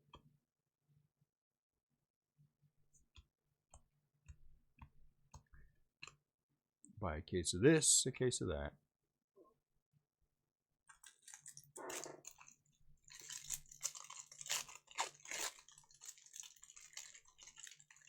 Oh, that's cool.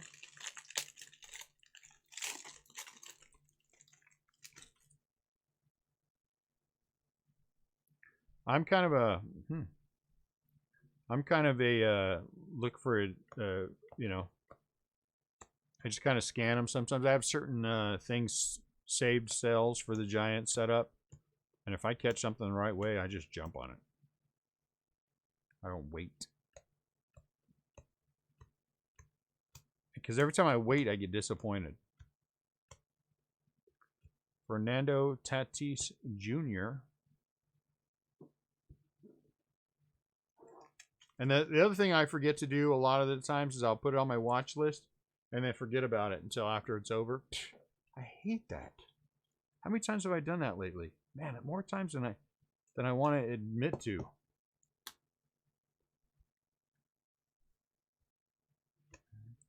There was a Willie Mays signed jersey that I really liked. Really liked it. And I thought, man, I'm just going to buy that. You know, it was an eBay auction, so I put a bid on it. And then I saved it, and you know, then somebody outbid me, and I was like, oh yeah, I got to go do that. So I brought it up on my phone. I had 15 minutes left, and then I realized about a half an hour later that I had that up. Killing me. Mine too. That's what I do too, John. Every day and if it's not up on my email, I go do a search for eBay in my email, because sometimes every once in a while it doesn't show up right, and then I go through my list. Nope. Yep. I know. I hate that. I've missed so many good cards. That way. There was a green, Bowman green Joey Bart that I wanted. Really sharp card, graded. and completely forgot about it. End up going out for under value for about the same cost as a non-graded. I was so mad at myself.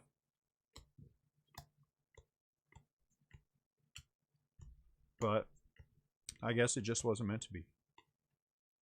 Johnny Bench. One of the 3 best catchers of all time, Johnny Bench.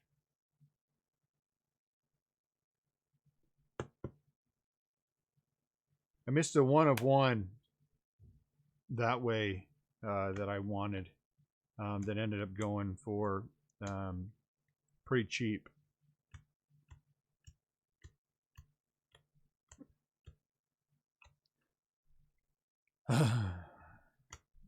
What are you gonna do? You just throw up your hands and get mad at yourself for a couple minutes, and then you know.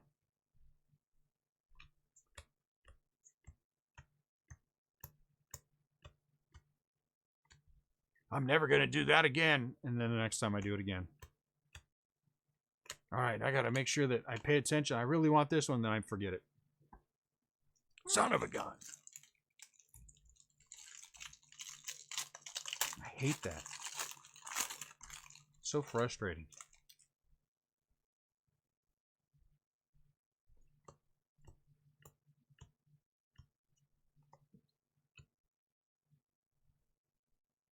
I've been lately looking for oddball things, which is kind of weird too. That I find those things now kind of interesting.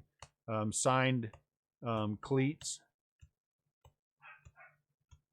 and signed batting helmets and things, goofy things like that I never was that interested in before. That all of a sudden a few things have caught my eye and I'm like, oh. But the reason that I haven't pulled the trigger is I don't have the space to display anything. I've got so much stuff. Oh my Lord, I've got so much stuff. So many, so much memorabilia and stuff that I have. All my Negro League stuff that I don't have room to display. So it's all packed up. And, when am I going to buy more? That's still packed. This breaking room started off, it's a very large room downstairs. We're 2,200 square feet upstairs, 2,200 downstairs. And about half that space is dedicated to what we do. But man, it's just, it went from a wide open room with a desk to packed to the rafters with supplies and cases and it's just crazy. Boxes of Giants cards. That's probably what's taking up the most room now. I seriously fill up a shoebox, the regular shoebox. I fill up a shoebox a week.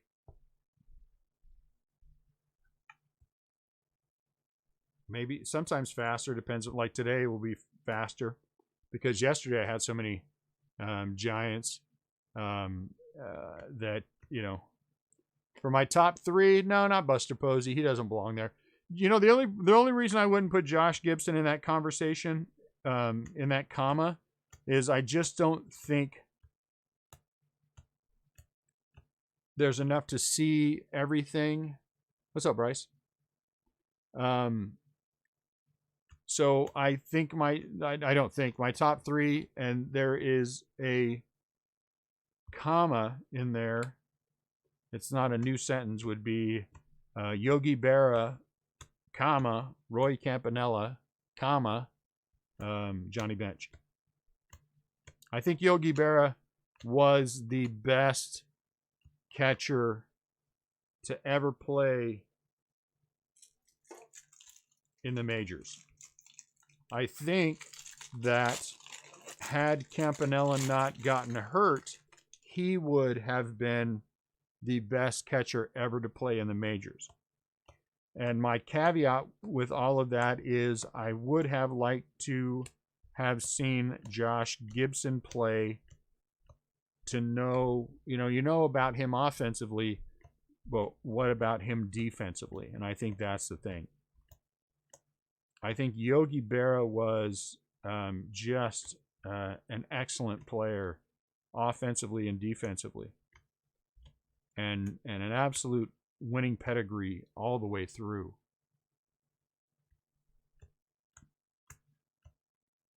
And I'm not a big Yankees guy either. But Yogi, he just was, you know, and then when you talk about Roy Campanella, I mean, the guy won 2 MVPs early on, and I just think if we'd have been able to see his entire body of work, it would probably be him first and Yogi Berra second.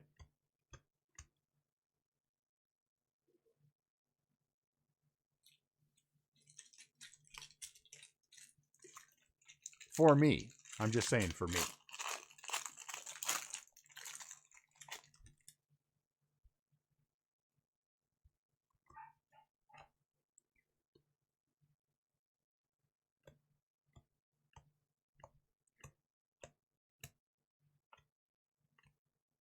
I don't think there has been...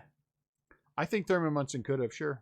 Top 10, I think he could have been top 5. I mean, Thurman Munson was an excellent catcher. I mean, where do you go after number 3? I think there's a lot of other people you can put in that second sentence. You know what I'm saying? And Buster Posey is not one of them. I would like it if he were. Maybe by the end of his career he will be, but I don't think he's not in, you know, Carlton Fisk. I don't think there have been a lot of really, since Johnny Bench, I don't think there have been a lot of really monstrous catchers that have... I mean, Buster Posey was most definitely on his way and the face of the league for a while, but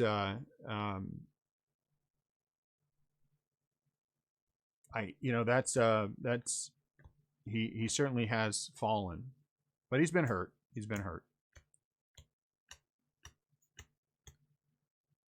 Yeah, it's hard not to go with Yogi at number 1. I mean, it really is. And then you add on top of that the fact that the Yankees won so many World Series. You know, the guy handled so many great pitchers. He just, you know, defensively he was a stud. You know, he was no slouch offensively. I don't think Ivan Rodriguez gets the credit that he should have for being the catcher that he was. But you know what, Les, my problem with the anything from the 80s up, I think most of the players juiced. I really do believe that it was more akin to 90% of the league. And so it's hard for me to distinguish between, you know, this one and that one. I think there are several, I know there are several guys that are in the Hall of Fame now that, at least for a year or two late in their career, most definitely were on the juice. I mean, you can kind of look at the numbers and pick that out if you take a good strong look at them and see who finished really strong late in their career when they should not have been able to do that. I mean, there's not a lot of body of work for guys doing well after their age 36 season. And so I think you can look at that and say to yourself, well, I mean, we can kind of say this guy did and that guy did, and, you know. So. But honestly, the guys back in the 40s and 50s weren't clean either. So, you know, I tend to not put as much into the whole steroid cheating thing as other people do. Good or bad, right or wrong. But I think they've been using greenies in baseball forever. You know? And amphetamines, you know, I mean, it's been widely used. And, you know, well, hello, what are you, a 300? Well, look at that. That's worth $1 or $2. Bo Bichette.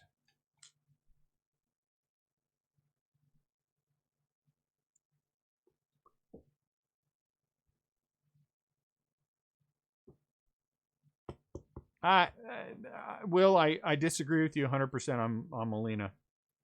198 out of 300. That's a nice one. I know people think that Yachty is the second coming, but I disagree with that. There's nothing about Yachty. Do I think he's a good defensive catcher? I do. Is he an offensive catcher? He is not. He's not an offensive catcher. I mean, I you know, and I don't see, and I would love to have a discussion not on here with someone who could tell me what it is, because I hear it but when I look at the numbers, they don't impress me. The numbers don't impress me.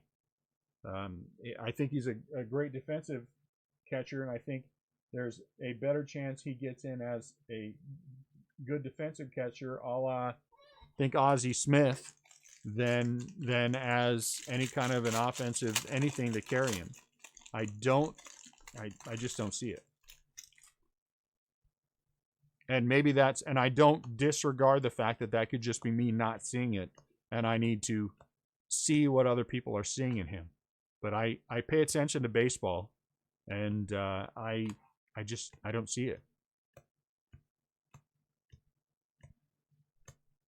But not saying I don't like the guy, not saying I don't think he's a good catcher. He most definitely is, Juan Soto. But I don't see anything in him, to me, that makes him a top 10 catcher. I don't think it is. Posada was definitely underappreciated. I agree with you 100% on that, Will. I agree with you 100% on the defense. I think he handles his staff magnificently. He throws out runners. I mean, he does those things well. But I think when you're talking about all-time catchers, I think that other Cardinal catchers, what's his name that just made it in the Hall of Fame? What's his name that was just made in the Hall of Fame? Ted Simmons, I think, was a better catcher overall than Yachty is. And I think right now, as opposed to times in the past, there's the body of work for catchers is not as great as it has been with other generations. But Johnny Bench was just a transitional player. You know, he changed. I mean, 19 years old, the guy just changed everything when he came up, and got hurt and still performed. I mean, if he hadn't been hurt, good Lord, look what he could have had. And again, I fully recognize that I am a Giants fan, and I do not try to say this any other way but the truth. I would have liked to have seen what Buster would be right now, what the conversation would be about Buster right now, had he not been hurt the last 3 years. If he didn't have that broken foot in 2011, I think the Giants contend strongly for another World Series in 2011. I think if he didn't have the hip fracture that's been bugging him for 3 years, I think he's still putting up, 30 home run, 100 plus RBI years every year. And so, but he hasn't been. So that takes you out of the conversation, and I think there's enough, and what I'm going with this is I think there's enough body of evidence with Yachty to say that he is fantastic defensively, and not great offensively. And he gets in on his defense. Do I think he gets in the Hall of Fame? I do. I do think he gets in the Hall of Fame.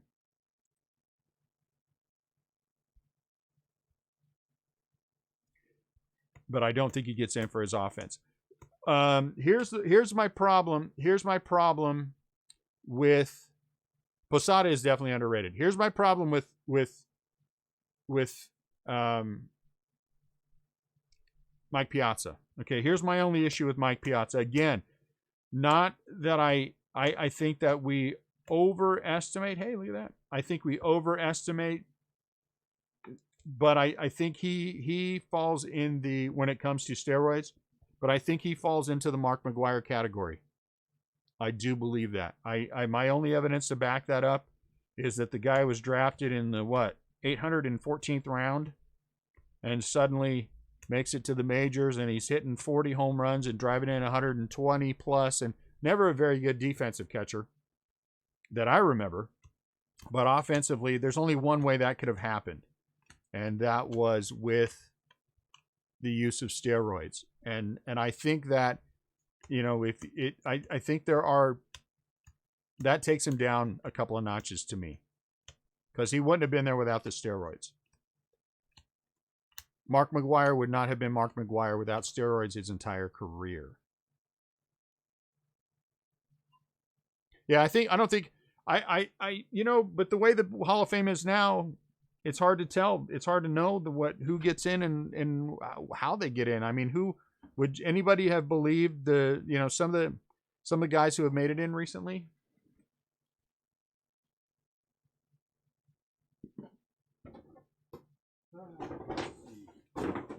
I have 3 cases of.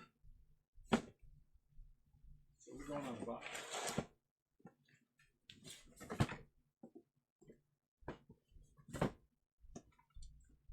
And I think the Hall of Fame voting is much more dependent upon the year that it is and the player than it used to be. I think it used to be I don't know. I shudder to say this because I don't mean this the way this is going to come out. Yeah. But I think it landed down here. He'll help you sort. There you go. He gets like 3 cards in and then just kind of stares at the card together. I'm going to move these real quick, guys. I'll be right back.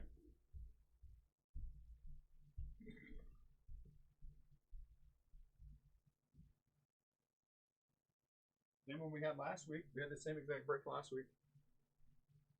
No, you hated it last week? Well, this is the last time we're doing it, so you only have to hate it just one more time. I don't know if you remember me complaining about this exact break. I do. I definitely did. I do. Well, we're out of the retail, so we won't have this exact break again. I don't. This is going to come out wrong, and I don't know another way to say it other than the way that I feel it.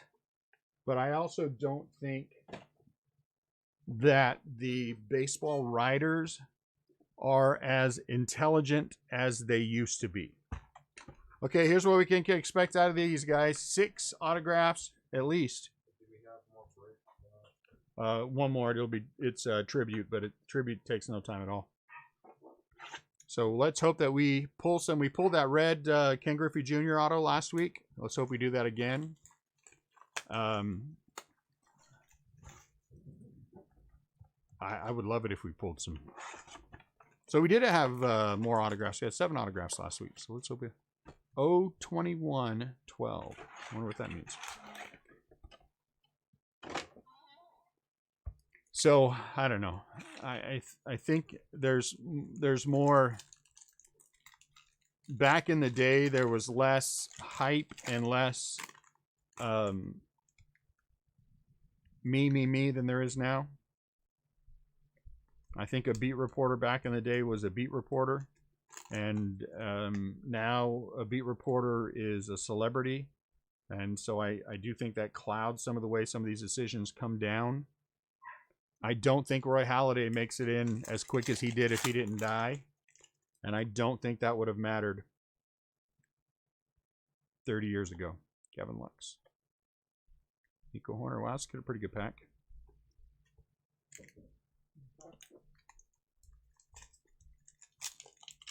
You know, that's just my opinion.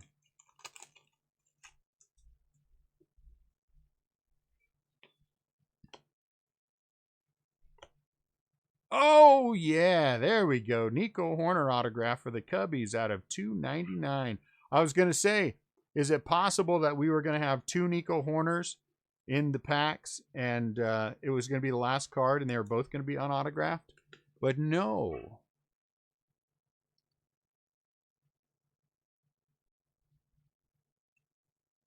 But no. Look at that. Nico. Sweet. I like it. That's the way we want to start, right?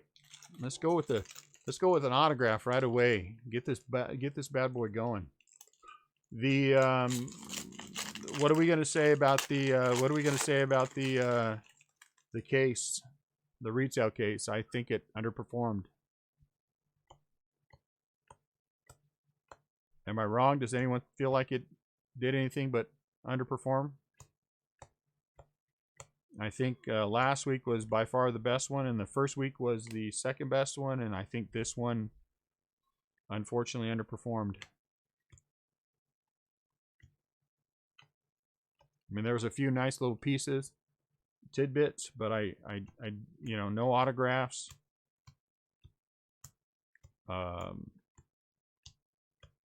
No major color of anyone significant, and that happened with both other cases. You know, I got to learn how to. Do I need to learn how to put a positive spin on everything, or do you guys just like the truth? I would rather just say the truth and know that we all understand that not every case is going to be a winner.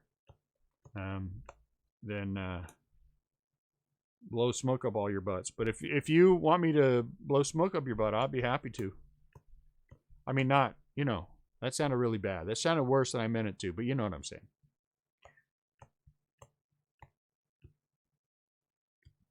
I would just rather call a bad case a bad case. Oh wait, we did get the we did get the Boba This is actually actually a very strong hit. That is actually a very strong hit. So that's a good hit. And the Nico, starting off with the Nico. But I mean, if we look back, I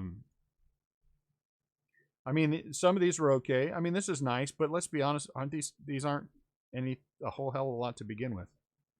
That was okay. You know, this was all right, but all right, you know what I'm saying? All right is not what we want. But the Nico, these two, we'll take them. So let's keep more of that going. And I mean, the attrition battle is always for the big teams. I mean, you're always winning that attrition battle because you're getting a ton of rookies out of it.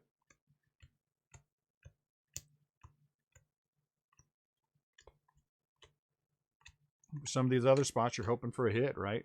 It's like with my Giants, I got very little chance of getting anything. You know, at one time that Bichette was a $600 card. And I know it was a $600 card because we pulled one, Gavin Lux, early on. I'm one of those early on. And the person who got it, I remember they were so excited because when they looked it up on eBay, it was, people had them at $600 a piece. At least they were listing them on eBay for that much. That's what I should say. I don't know what they sold for, but they were listing them for that much.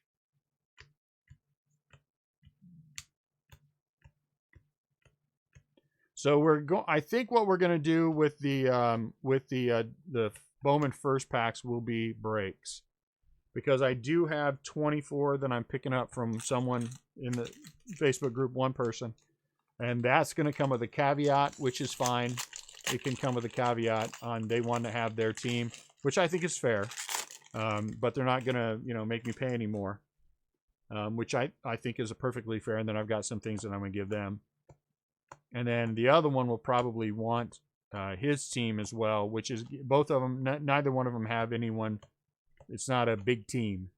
So I think we can do that comfortably and still have the break. Because when I look at the checklist, all 29 teams are fairly well represented. I don't include the Giants in that, of course.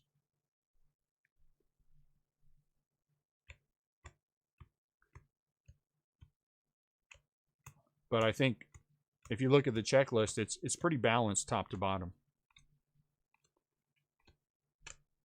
As far as the numbers go. Not as far as the players go, of course, but the numbers. Are you gonna send that to PSA, John? Yeah, I was a little surprised to see you pick up the Blue Jays. When I saw you hit that, I was like, wow. Okay. And then when you got the Cardinals, I was like, okay, well, you know, now the world makes sense again.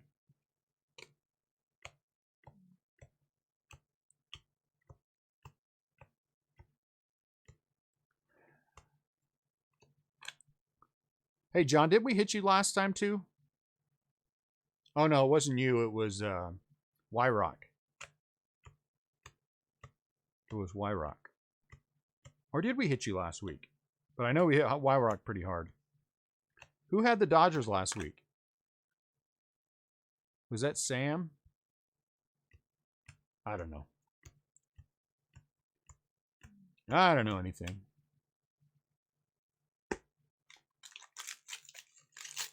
I like to dabble. You know what? I got to tell you guys, and again, I don't understand this. I don't understand it. And if I were not a Giants guy, I would be buying the Blue Jays in every single thing. Because if you look at the pricing in almost every single break, you have the Astros, the Dodgers. Dodgers are usually a little bit less, and the Blue Jays right in that same range. Well, what are you getting with the Astros? You're getting Jordan or you're getting Bupkis, right? What are you getting the Dodgers? You're getting Lux or you're getting Bupkis, right? But if you get the Blue Jays, you aren't just going after Bo Bichette. You also get Vladdy. And I think that Bo Bichette is going to wind up being the best of the three of them. You know, Nico Horner, you put Nico Horner and Aquino in there. But and when somebody said that to me, I'm like, of course the Blue Jays are gonna be more to me because, you know, all right, fine. Oh, I missed out on Bo, but look, I got a Vlad auto. You know, boo, I got a Vlad auto. I just think that they're my first choice. And that's not anything against Jordan or any of the rest of them because they all look like they're going to be fine players. It's just that you get two with the Blue Jays, right? You get two. And you also have a chance at Kevin Biggio, who I think is going to be a good player. So, you know, that's my opinion. But, you know, I get the Giants tonight, so I get nobody.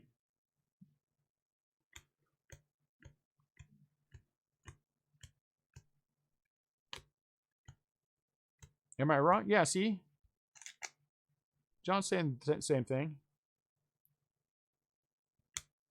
I just think that's where I'm going, especially when I'm looking at other breakers and I see things priced the same. Man, I'm taking the Blue Jays first every time.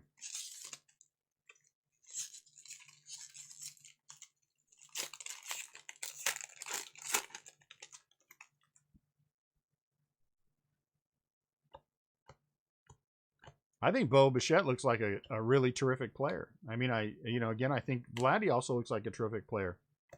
I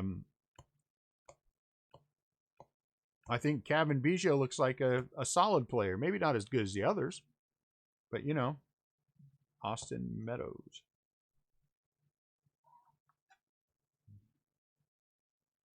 I'm not as high on, I think somebody already said it, I'm not as high on Aquino, maybe, as other people are. I do think Nico Horner looks like he's going to be a good player.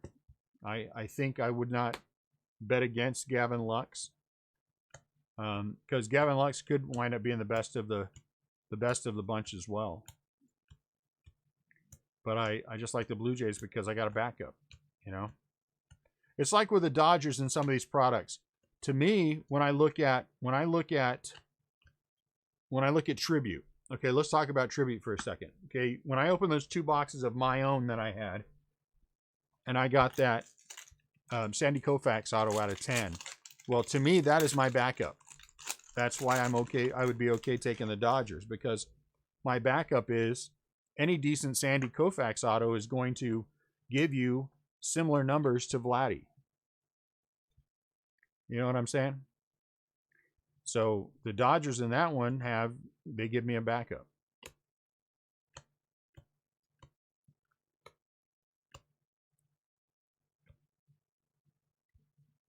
Yasmani Grandal. Because I'll take Sandy Koufax all day long. I mean, I'll sell it, but I'd be happy with a hit.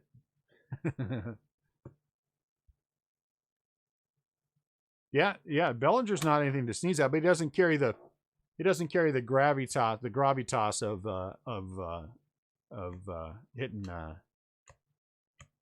Sandy Koufax. I mean, probably, I mean, I think that's a common conversation as well. But one of the top 3 left-handers ever to pitch.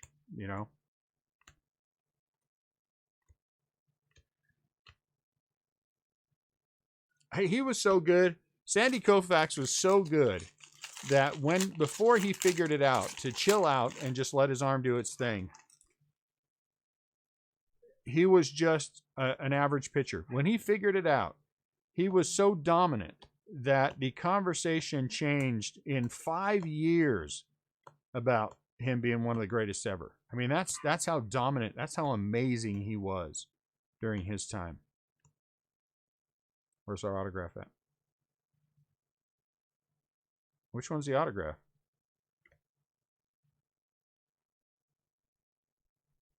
Is this our autograph out of 25? Is it really? It is. Look at that.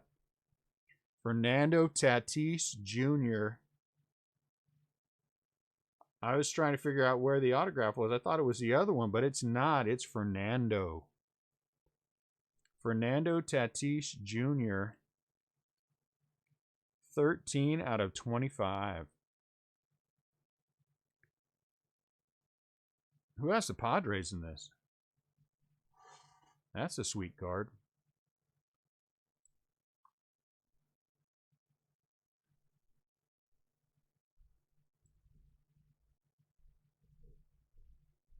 Johnny A.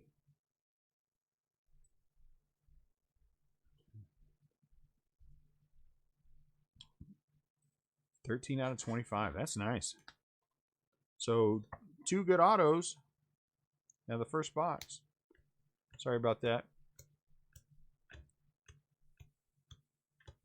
2 good autos out of the first box. Good. I had a 33% chance, 33.3% chance to hit the box, to pull the box that had the Nico and the Fernando. I'm glad I got that box. I saw that. When it came up the other day.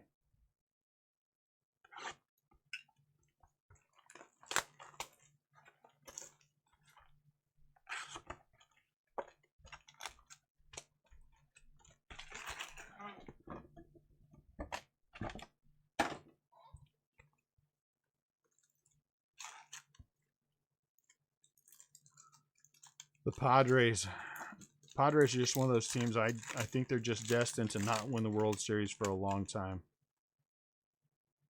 Diamondbacks, Kettle Mart.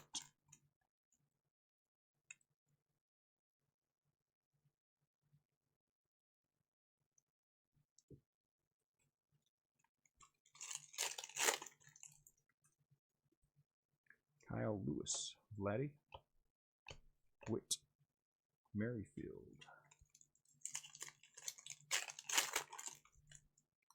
Uh-oh, gold. Ken Griffey. Max Kepler. Out of 50.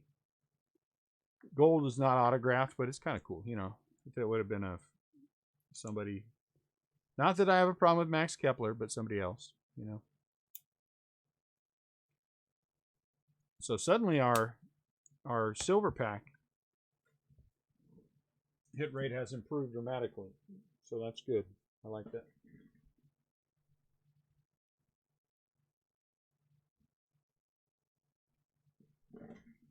And that's why I still like 2020 Series 1. I still think that it still performs, for a price that isn't going to break the bank. There's still value in the boxes. I would agree with that. I think Whit Merrifield is most definitely underrated.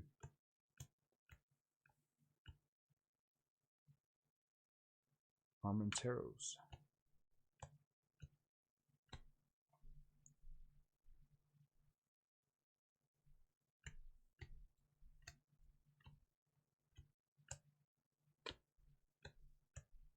We need a Pete. We haven't had a Pete in a long time. Maybe this will be one of those second year boxes, and we've had those where you get 2 out of the 3, you know. We already hit the Tatis. Maybe it'll be a Pete.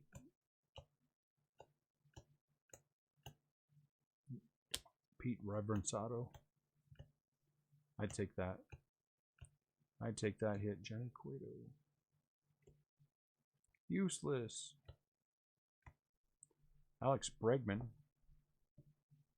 With the what's the proper term for these? Vintage stock? Vintage something?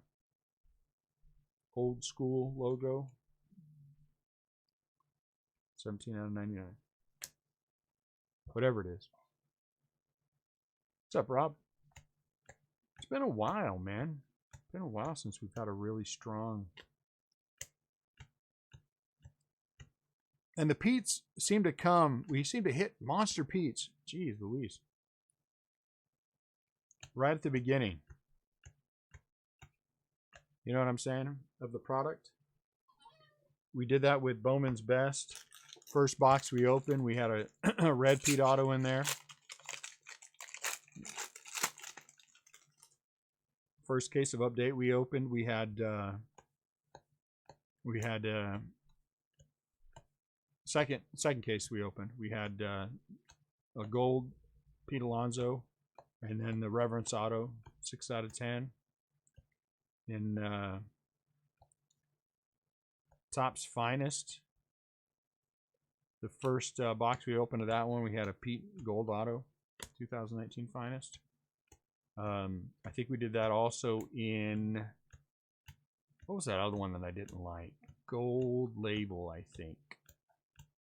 Gold Label, 2019 Gold Label should have been better. Oh my Lord. Well, I mean, there's still the chance to go to the party, right? That's still in here. And there was a lot of monstrous stuff hit at the rip party. That Griffey Auto from last week was, I don't know, we've hit, I mean, you know, we've hit Griffey out of 5, we've hit Nolan Ryan out of 5, we've hit Yankees guy, Aaron Judge out of 5. We haven't hit any platinum autos. Matter of fact, I don't even know that we've hit any platinum period out of this product.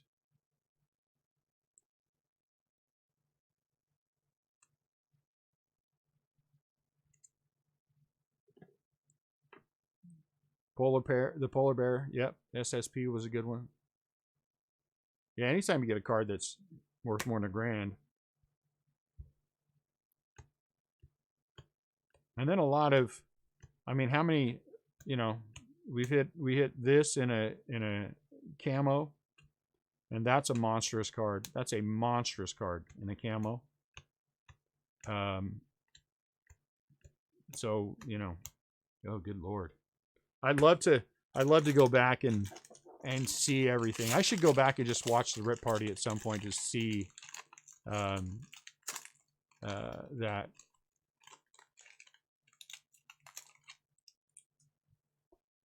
What do we hit? What do we hit for Jeffress? Didn't we hit something for him? Was his press plate?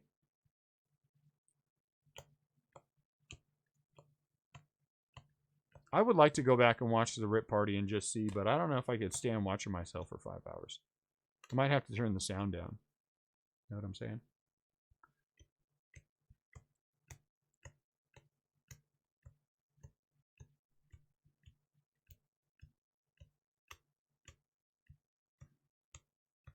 Oh, wait, we did the recaps, didn't we? I forgot about that. We did the recaps when we got back. I can just watch the recaps.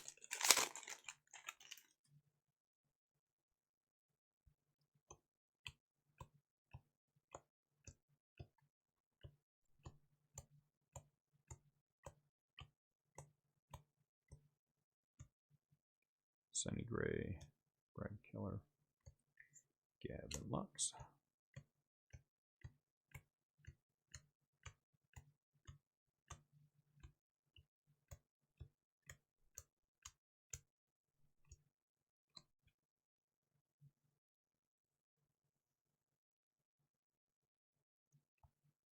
These look like, some of these look like they didn't get enough ink.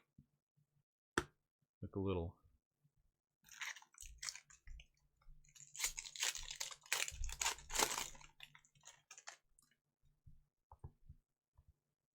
Hold on one sec. I gotta get something to drink here.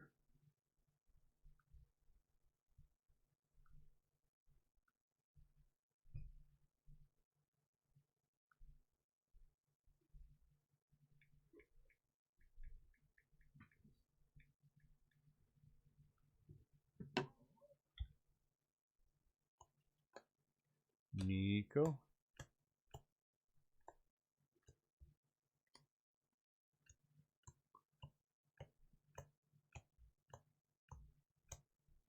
Javier Baez. Hey, Jackie.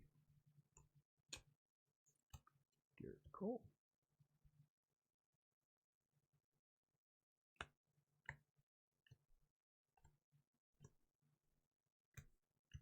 I've had a pretty good run as of late with Giants cards as well, and other products. Oddly enough, not tribute. I haven't hit anything really in tribute. Oh, no, that's not true. I did hit a Buster Posey. But I hit a Buster Posey relic, so that's all right. But I've completed the team set 3 times, so that's good.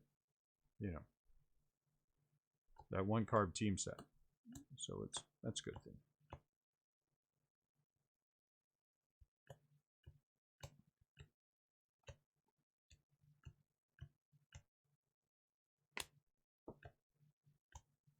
Buster Posey. Wonder how many of these it'll take me to make a jersey.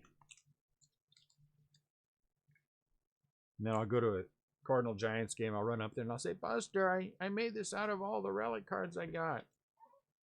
See if I can freak him out a little bit. Can you sign all the little squares? Want to come back to my house and see my Giants collection? That would freak him out. But you can't bring anybody, just you by yourself.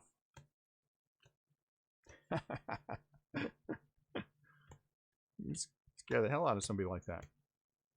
I shouldn't laugh about that, but it's only funny because I wouldn't do it. Somebody out there in the sound of my voice right now is thinking, I wonder if I could get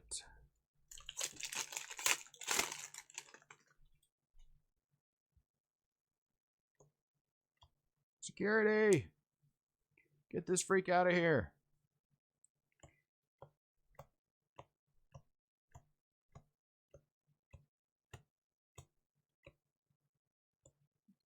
Or go up to a player and say, hey, can you give my kids an autograph? I think you suck, but they like you, so would you mind? I wonder if they would sign 94.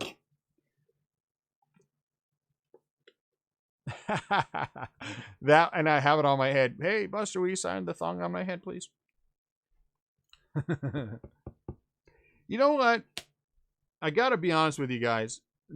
I'm not a huge Buster Posey guy. I mean, I am by default because he's a Giant, and I am by default because, to be honest with you, there's not a heck of a lot of other players out there on the Giants right now for me to really root for. But my favorite player the Giants have had in the last 10 years is most definitely Hunter Pence. But as far as favorite Buster Posey, someone bought me and I'm gonna have to I can't remember who it was, but they got me. It was one of those jumbo relics out of Allen and Ginter, I think, and it was signed, and that was a gift from someone, and that was fantastic. And I've actually been gifted. I've never pulled a Buster Posey for myself, but people have sent me. I might have 6 Buster Posey autographs now. I'd have to go back and look. At least 4. At least 4. I could never complain about the people that we have, you know, that I've gotten to know through breaking, because they've just been fantastic with the. Is that a? I don't know what that is. We'll find out. But I've never pulled one. I have never pulled one. I have pulled 100 pence, and it was out of a pack of 2016 something Panini. But I've had to buy them. I don't even know that I've ever bought a 100 pence autograph. But my first 2018 Topps Chrome 100 pence was given to me by Robbie J. Robbie's been with me. Robbie and I have been friends now from the beginning. And I got that one graded. I thought it for sure was a 10. It came back a 9. Lance McCullers, Houston Astros. But probably my favorite Buster Posey, I have one was him and someone else on there, Brandon Belt or somebody. And that's probably my favorite Posey. Put it right there. Take that cup right there too, would you? Hey, take that glass. Oh. Can we take this up? Yeah, you take that up.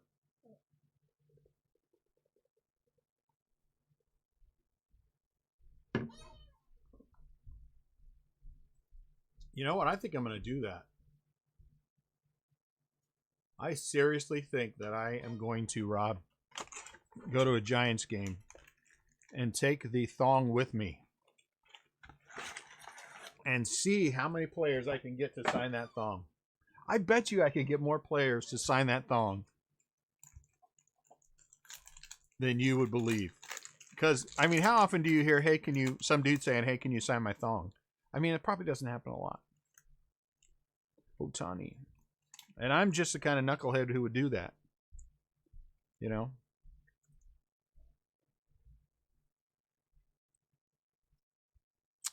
I'm just the kind of knucklehead who would do that.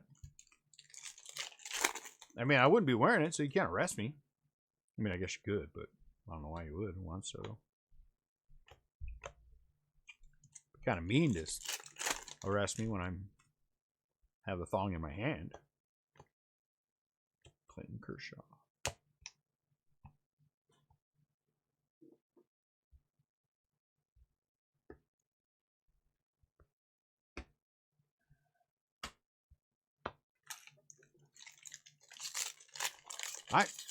There's no dare. I'll do it. That's the kind of goofy thing I would do. I think it'd be funny.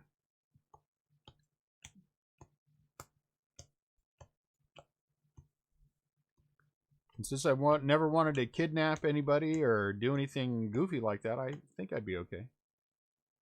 Tatis. Dustin May. That probably should get a... You know?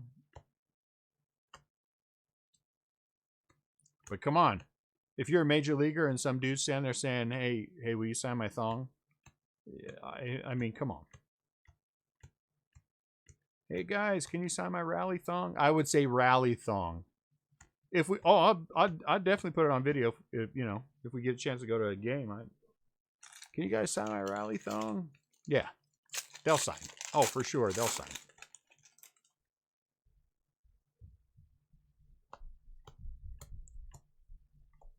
All the Cardinal fans will be looking at me like I'm crazy, but they root for the Cardinals. What do they know?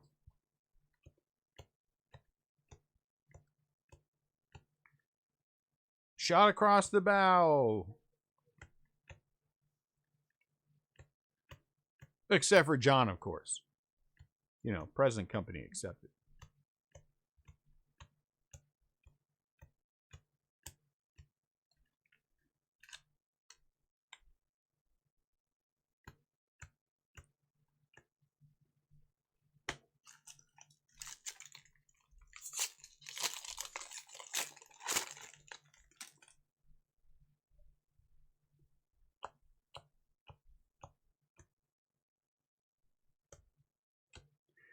Bo Bichette.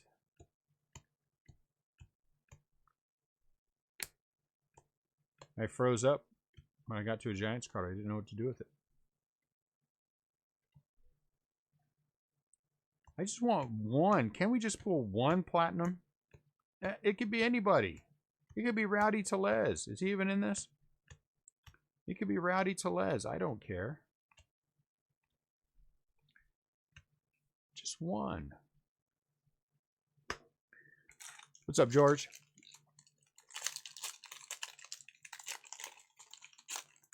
Brock Holt.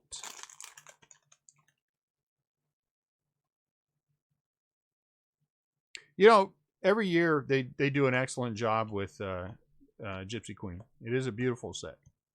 The cards are really good looking cards. So I'm with you there.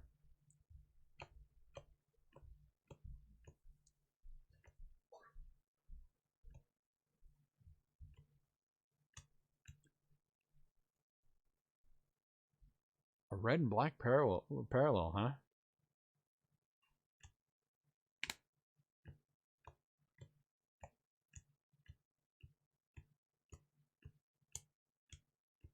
You notice at some point I get tired of flipping cards over, or the pack around, and I just hit that point. Yeah, GQ is a beautiful product. This year is really nice. I really do enjoy it, but it's just now it's cost prohibitive, and you know.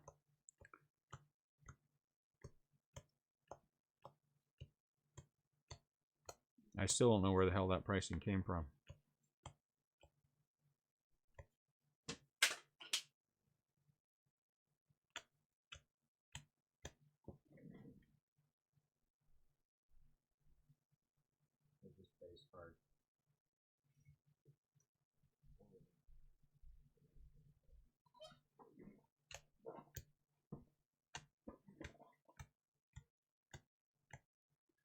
Buster Posey. Oh, that's cool. You know, it's fun to have something to do when you're opening. And at some point I've told myself that I'm going to go back through, because I never have time to go back through and see what I'm missing. But I bet you I'm pretty close to rainbows in some products. I mean, we've opened now more than 50 cases of this product. I bet that I'm pretty close to a Giants rainbow on something if I go back and look.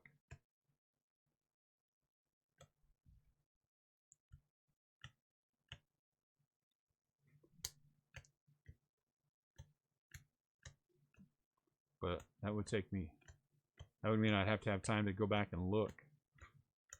That's always a problem.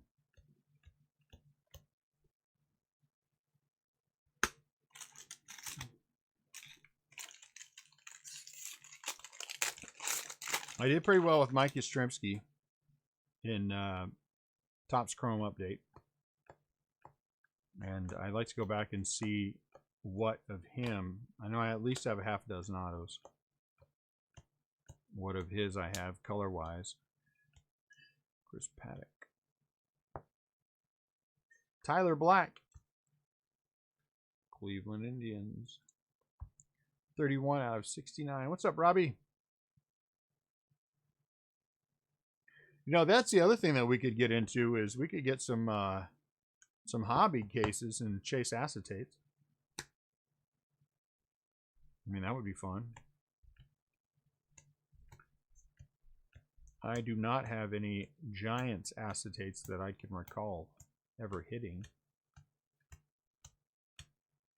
That would be fun. I'll tell you what, Joey Bart's rookie year. I'm good, Robbie. How about you? Joey Bart's rookie year is going to be fun for me.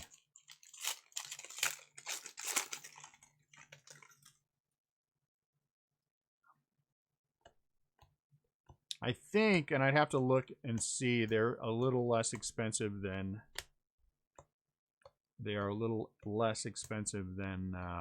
hobby cases, the jumbos, I mean. Manny Machado, black.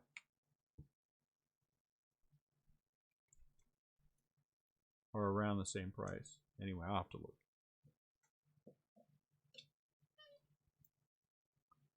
what I was saying earlier is that I'm hedging my bets. I'm on the one hand, it's hurting a little bit me with my ability to get the product where I want for pricing, because I'm just not grabbing everything, because I think we're almost through all of this. I think Topps is going to be printing pretty soon, and I think we're going to have Bowman before you know it. And so I'm not loading up on things because I just don't want to be saddled with a lot of extra product. Because what's going to happen, guys, what will happen, Aaron Hicks must be out of 300, is the pricing will eventually come back down. I mean, it's eventually going to come back down. Javier Baez. Because when Topps opens it back up, people are going to lose interest in all that other stuff rather quickly. And so the pricing will come back down, and I just don't want to be saddled with, you know, and those are the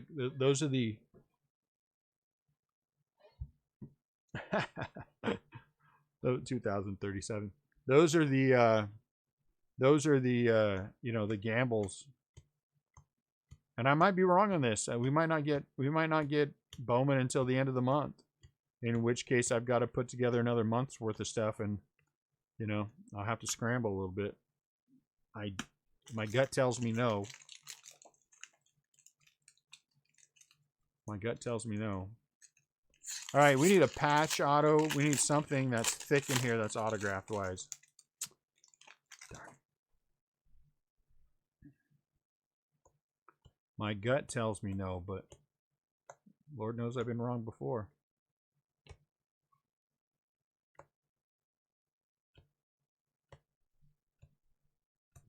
I don't know why I'm going slow. It just feels like I should. Ooh. Oh, dang, it's got the wrong color too. Looks like Yamamoto. Looks like somebody like that color. Marlins, Rays. You know what I'm saying? And if it's a white, I mean, Jordan Yamamoto's not bad, but it's not great.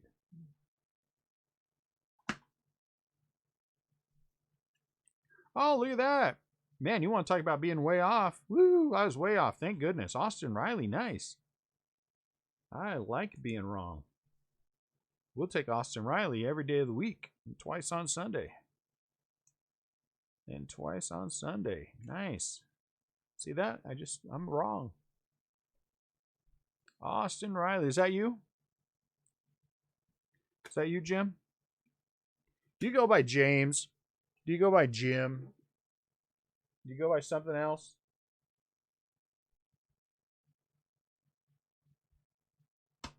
Halfway through, and three of our four autographs have been good.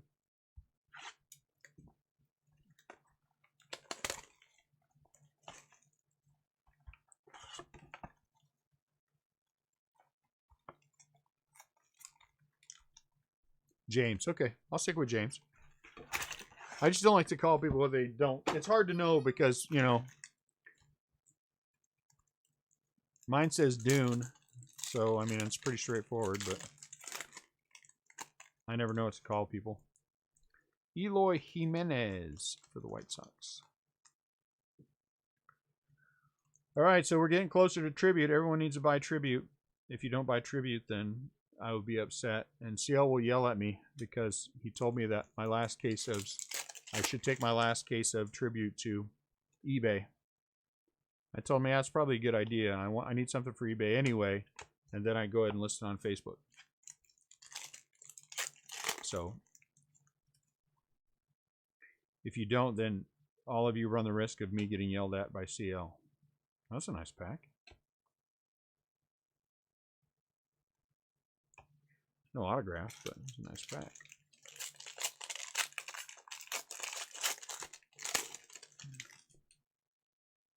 So at 8 o'clock, I'm gonna do a quick stop and put a reminder up there, just so everybody remembers that we're gonna go live with it at 9.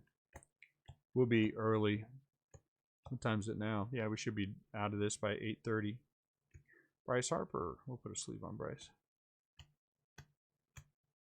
I still think he would have been better with the Giants than he has been with the Phillies. That short porch out in right field, he would be hitting pop flies. I think he probably would have hit 44 home runs, something like that, in his first full year with the Giants.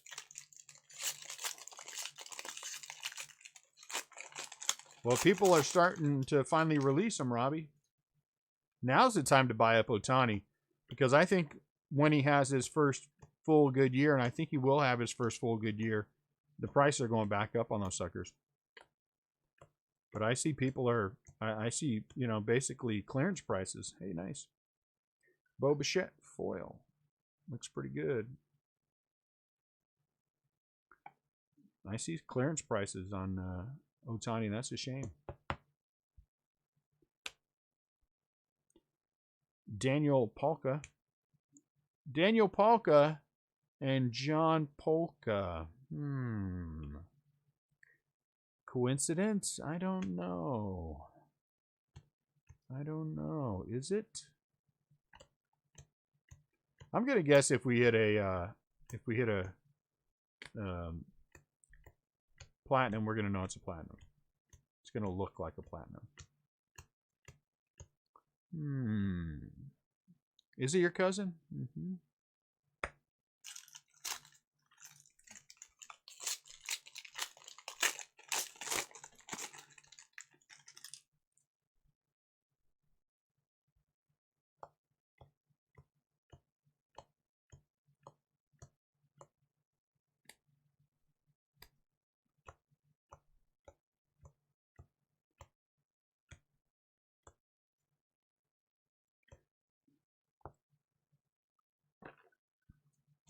Ichiro, or as I was told, Ichiro, but I'm going to say Ichiro.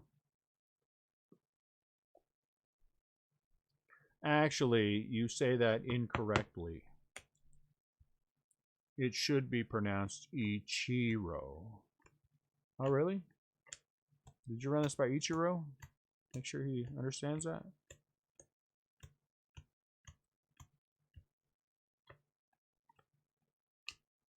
It's like Duplantier from the Diamondbacks. Somebody told me that I was saying it wrong, that it's pronounced Duplantier. And I'm like, okay, Duplantier. And then I get a card, I think it was out of, what was it out of? Maybe it was Allen and Ginter, but on the back it says pronounced Duplantier. I'm like, you know what, you idiot.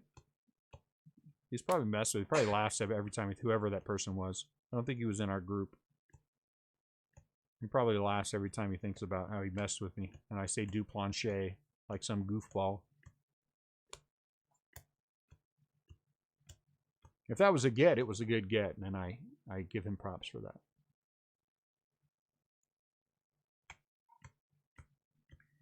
Is that... he probably bought more than that, Robbie. You probably just don't remember some. For a while there, you were pretty high on Jumbo. I don't think you were thinking straight. Because some of those videos you put out of the breaking the cases they're kind of unintelligible. So I think you were in your, you know, you were a little high on.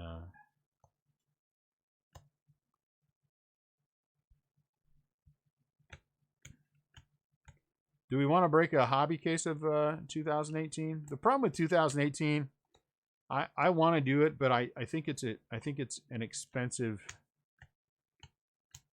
potential miss. You know, that always makes me nervous. But I mean, if you don't do it, you don't know, right? I mean, an expensive potential miss. Me and my hot hand with Ronald Acuna Blue. You know, and Hobby has the color. Generally has more color, I should say. Why am I turning them upside down when I said I'm going to stop?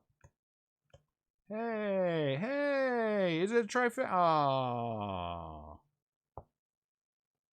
Tyler Beatty for me. Look at, see that? Can you guys see that across there, that roller mark? Oh no, it's a, you can feel that. Dang it. Jeez, wait, I messed up my card tops. Maybe I'll send it into top, so send me somebody better. And then a Brandon Crawford. Now I'm definitely gonna have to. Go back and look at Brandon Crawford. That doesn't look like it's blue. It looks like it's purple though, right? Doesn't that look like purple? Either way, I'll take it.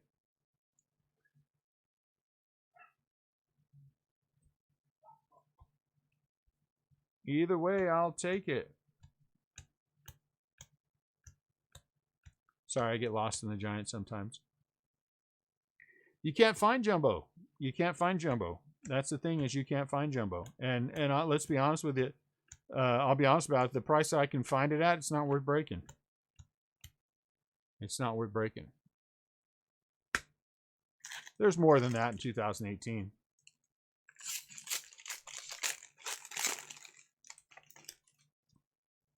And it would be a random, but I mean, you're talking heavy duty pricing for 2018 Topps Chrome Jumbo.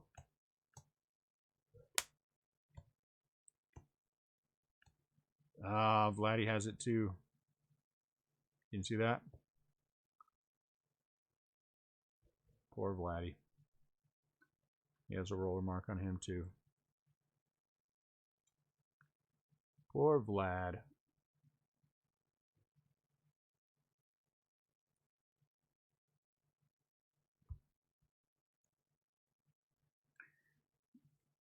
Color's crazy.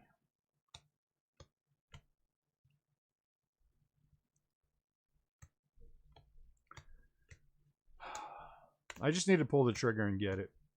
I mean, again, we're not going to have a problem selling them out.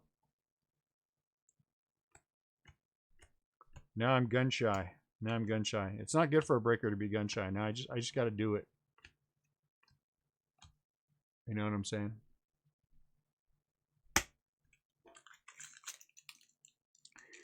You know, you can't find that anymore either, George. I have been looking for that. I used to buy cases of the pinks. For that, we were getting them for $700 a case, and we broke a lot of them. Robbie remembers that. We broke a lot of those pink cases for 2018. But I can't find them. Hey, look at that. I can't find them anymore. I mean, if you guys see things, send me a link through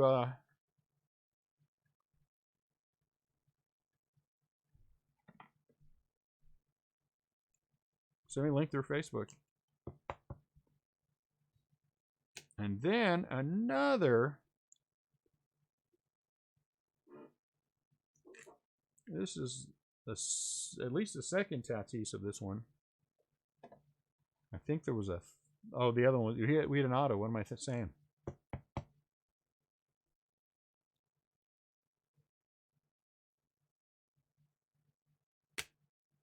Yeah. Case of Jumbos will cost $3,000.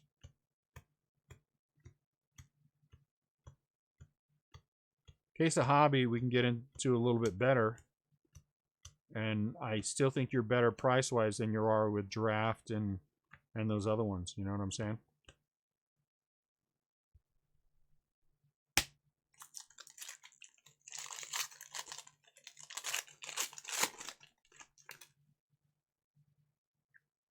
Oh, hold on. Gotta do a reminder.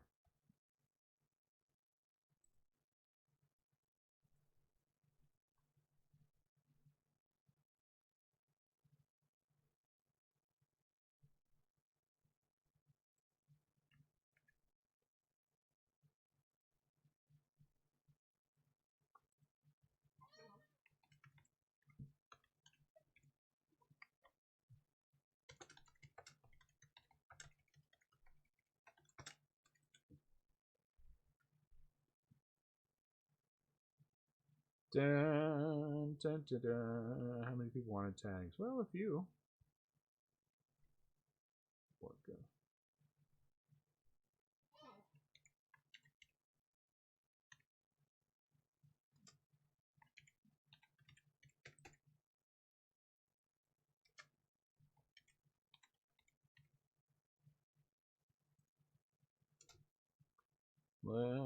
Dun, dun, dun.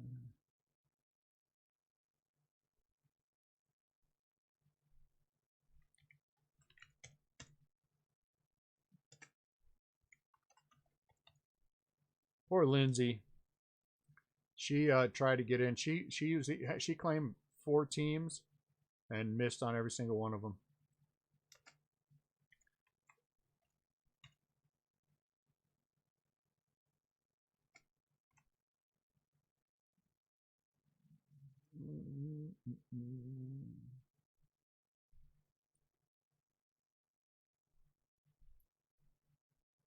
No. David Phillips, no. I'm not going to let you claim early because it's your birthday. Sorry, homie.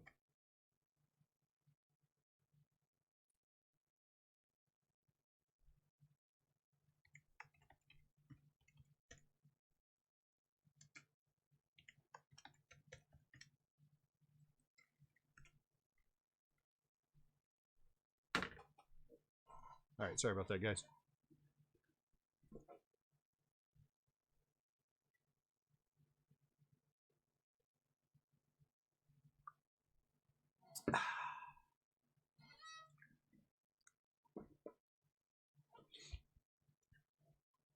I like water.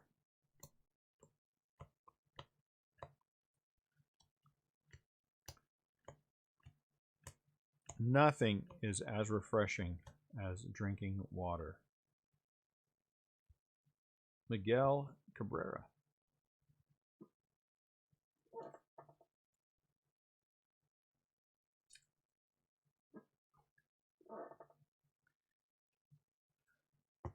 Of the two of these, I'd rather have the jumbo packs or patches than these. I don't think we have too long to wait. Will, I don't think we have too long to wait.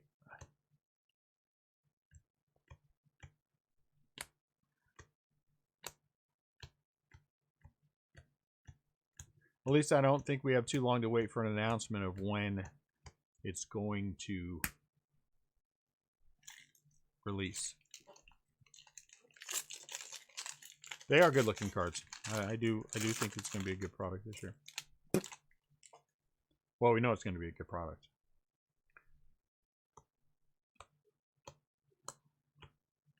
People are going to be paying out their nose to get the Yankees spot. I honestly, if and I mean this with all sincerity, I would not be surprised in the least. Uh-oh. What is that? I like that. If ooh, it's black too. If the Yankee spot went for $500 in some jumbo breaks, it would not surprise me. I'm sorry, I get distracted by shiny cards. It wouldn't surprise me. I think it would be dumb, but I would not be surprised. Yeah, okay. All right, come on, big boy. Let's be a big boy. Ooh, it's upside down. Ooh, it's red. Who could that be? Could be a Kino. That would be good.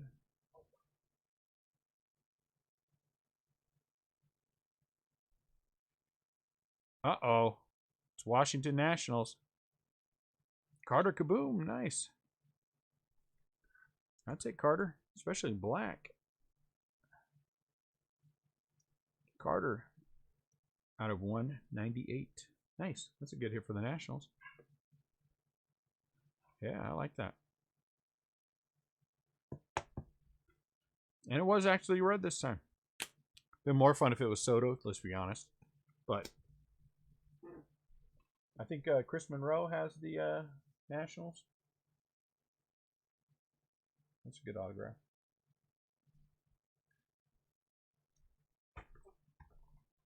Once again, our jumbo boxes are not disappointing, so that's good. So that's good. It's hard when they disappoint.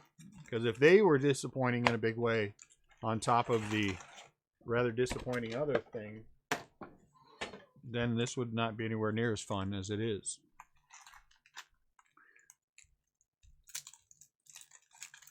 Yeah, in a Bowman jumbo case, Robbie, I would not be surprised to see Christian Yelich. I would not be surprised for the Yankees in a team on eBay to go for $500.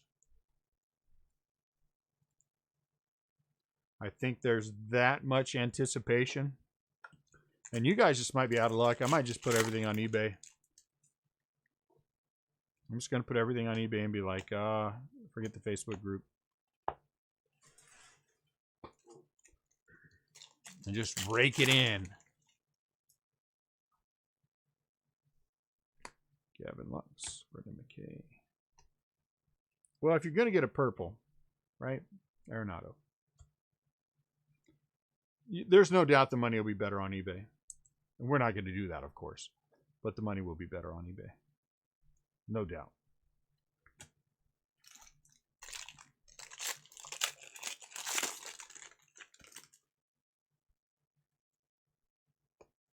No doubt.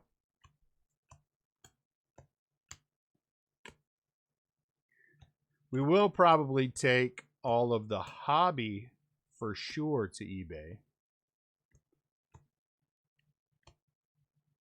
Sean Murphy. Because that will still do well on eBay. Sean Murphy. And I would rather break Jumbo in the Facebook group. And I think the Facebook group would rather break Jumbo in the Facebook group.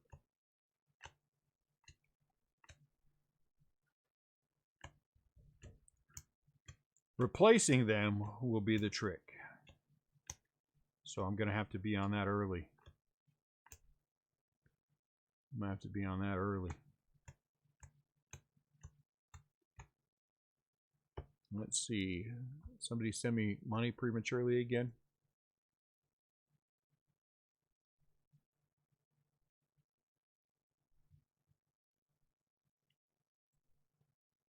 Honestly, about once a month, I will get something from somebody that's like, I'm paying for such and such a team in the break. What? Such and such a team in what break? Yeah, we'll have Bowman on Facebook. And hello to you too. Yeah, we'll have Bowman on Facebook. We're not gonna do Bowman Hobby. We're gonna do Bowman Jumbo. Because we would rather do Bowman Jumbo if we had to pick one of the two. That's not a knock on Hobby, but Jumbo's just a little bit better where that product is concerned. So we'll take the Hobby to eBay and let the eBay people lose their mind while we break Jumbo in the Facebook group.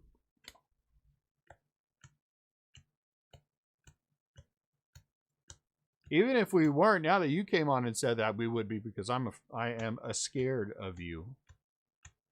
I am scared.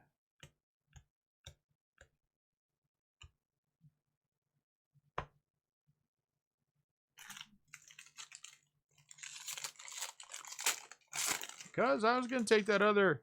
You missed that whole thing yesterday. I was going to take that other case of tribute to eBay. And I got my life threatened yesterday, and it was kind of scary.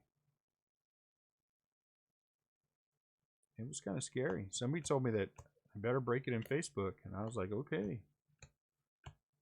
And then they just showed up just now to, you know, ask me about Bowman in Facebook. You know what I'm saying? Robbie. For shame. We, of course, know that those little letters means heck. Oh, that was Garrick who did that. Garrick. For shame. I'm not bad-mouthing eBay at all. I have no complaints about eBay. I love my eBay people. And I get a lot of the same eBay people every break. I would say more than half our break are eBay regulars. So no complaints about eBay at all.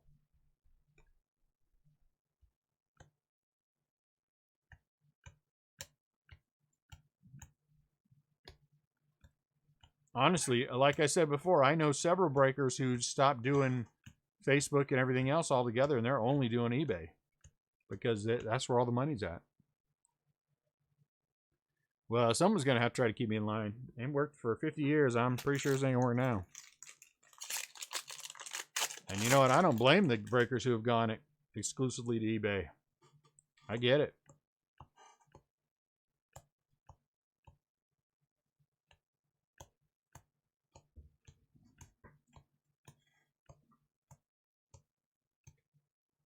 I'm just not willing to give up the Facebook regulars to do that.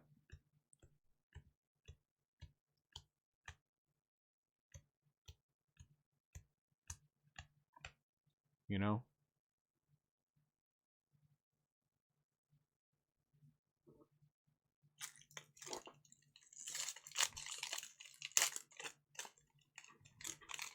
Well, I'm gonna. That's what I said, Garrick. I'm gonna assume that you meant heck. That's why I'm just not gonna. We're not gonna remove it because I'm sure you meant heck.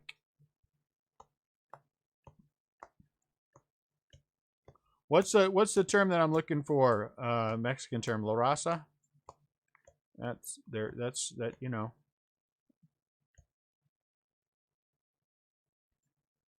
That's the way we are.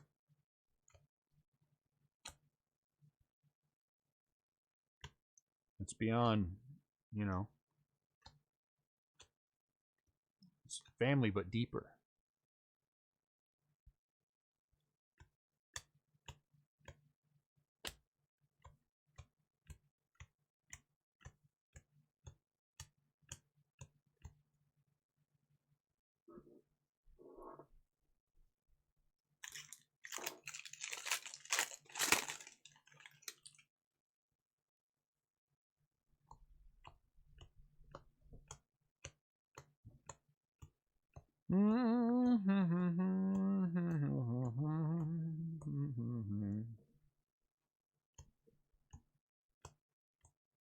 Kikuchi kind of fizzled out, huh?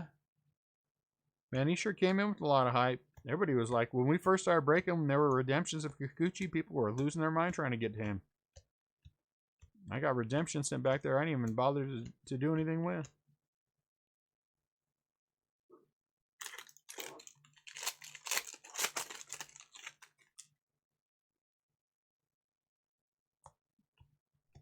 I know a lot of these things. I know for a lot of these things, I do seem a little goofy. And, but I just,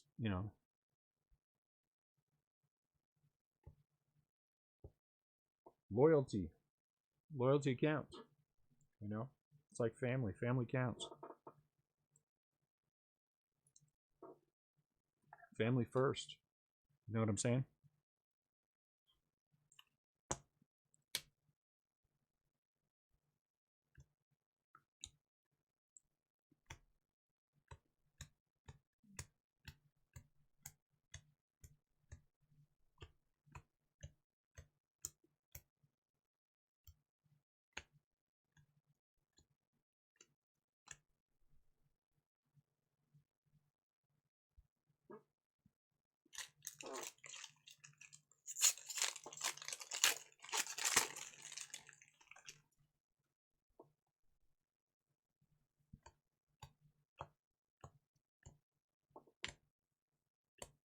I'm trying to be more conscious when we do our breaks, Robbie, of replacement cost. Because I need to be. Mike Trout.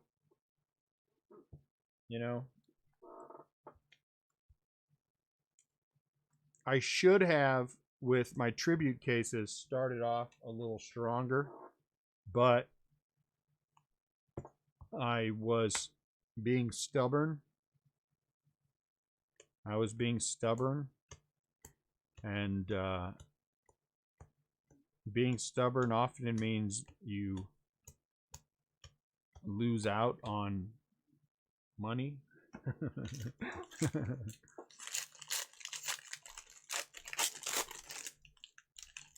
Right? A zebra can't change the stripes, though.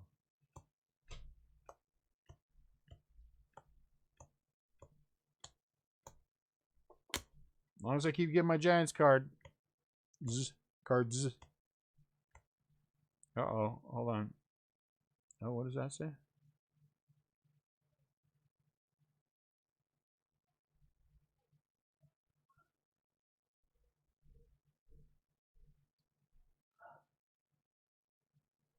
Nick Solak, Texas Rangers. I was looking at the back to try to figure out if I could see the name. I saw NSO and I was like, Nico what? Well, Nick. I mean, you know, it's good that the Rangers have an autograph. But Last Box Mojo, guys. LBM.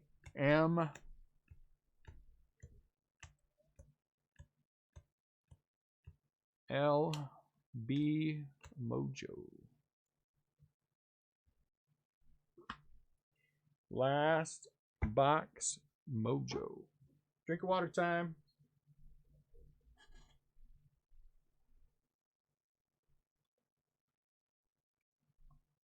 I wonder why that stopped you on there, John. That was kind of dumb. I don't know why I didn't like you saying Last Box Mojo 3 times. That was really weird. All right, here we go. Last Box Mojo. Oh, just give us one Reverence Auto, one something. We don't care who it is. I mean, if it's a Reverence Auto, it's got to be somebody good, right?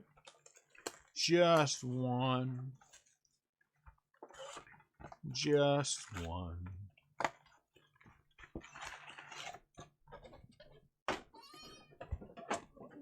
When I was saying just one, it reminded me of the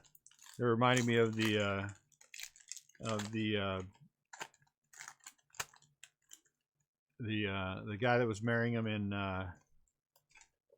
where he said "wov, twoo wov." What is that in Princess Bride, or is that Spaceballs?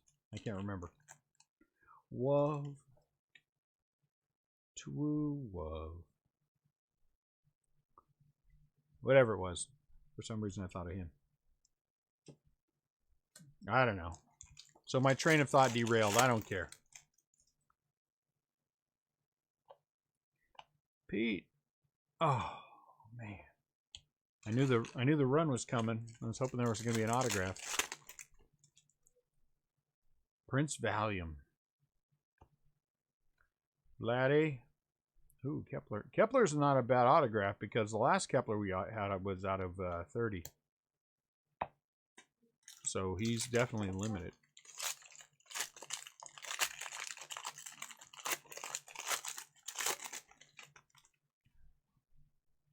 Bo. Bo knows.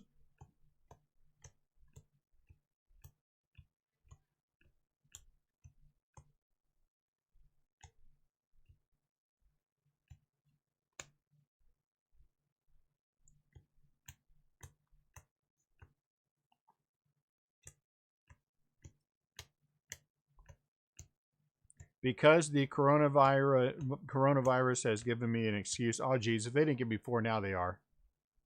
I have kind of fallen off the wagon a little bit with my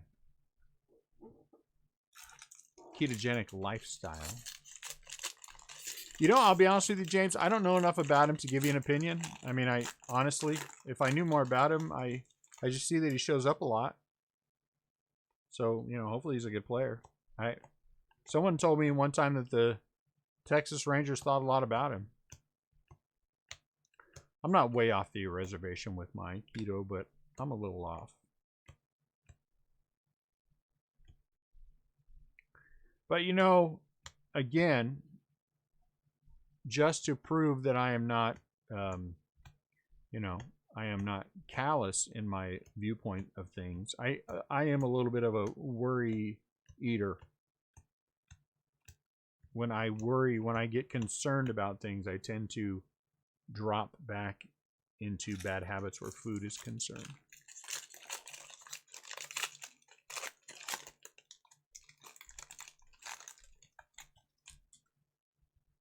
And so, you know, I'm a, what do they call, a stress eater. There you go. That's what I am. I'm a stress eater. Oh, geez. Well, that wasn't supposed to show up there. Abraham Toro is our last auto, evidently, out of 199, unless we get lucky. Abraham Toro for the Astros. Not bad.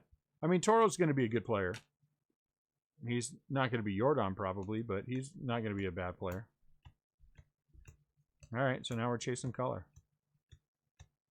I was not expecting that autograph to be on the bottom. I mean, on the top. I was expecting to be on the bottom where it normally is. Which usually means something goofy is going to happen. So we must be getting some kind of other... Yeah, we may have some kind of other something in here because of the way that fell.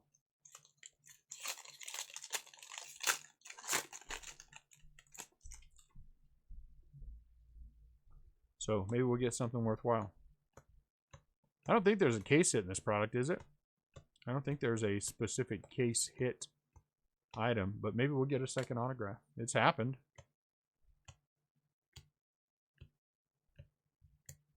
Maybe we're about to get a low-numbered relic. A 1 of 1.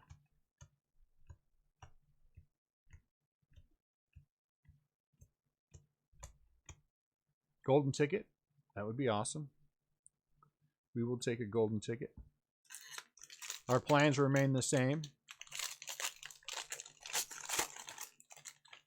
Yeah, George, you're right. You are exactly right, George. That is very true. I do remember that now that you said that those do, they have been the extra auto when we've gotten one. Golden ticket would be awesome since we're still going to sell our golden ticket. We decided that a long time ago.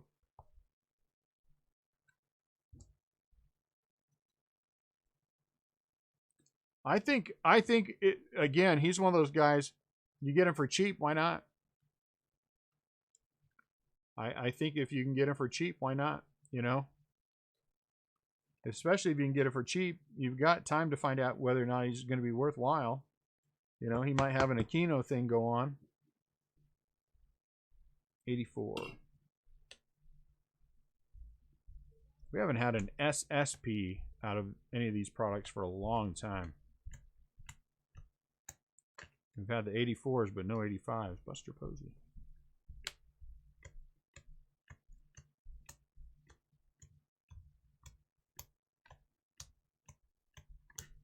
I mean, I hear good things about him.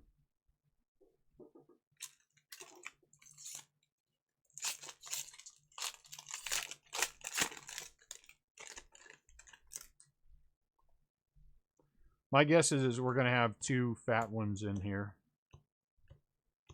Maybe the other one is a Reverence auto. Could be. Could be. Because I've seen him fall that way. Charlie Culberson, Willie Mays. Paddock, Machado. A lot of Padres. Insert stuff.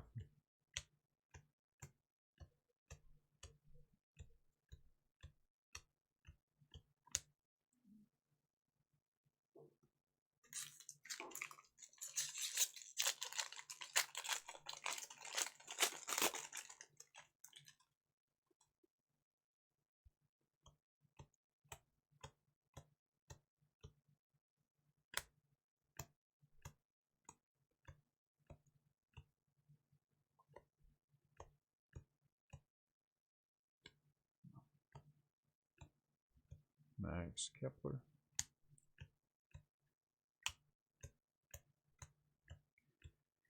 Down to 3 packs.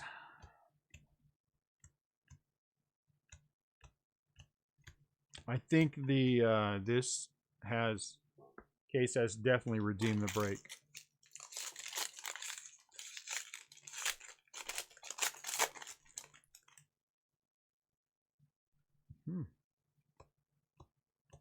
The low number, I mean, Tatis auto out of 25 was fantastic. Nico Horner autograph is fantastic out of the silver packs. Tony Gwynn.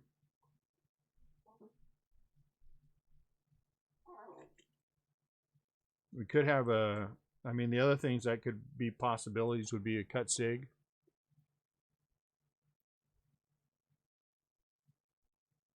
Oh, wrong top loader.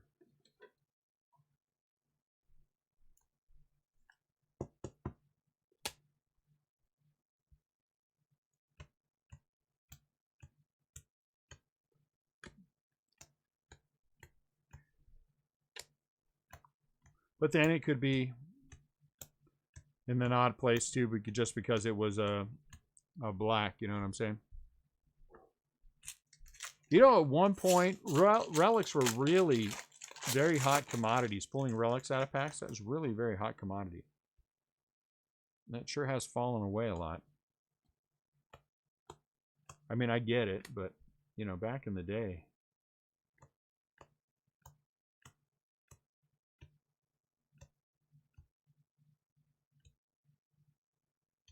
Mookie Betts.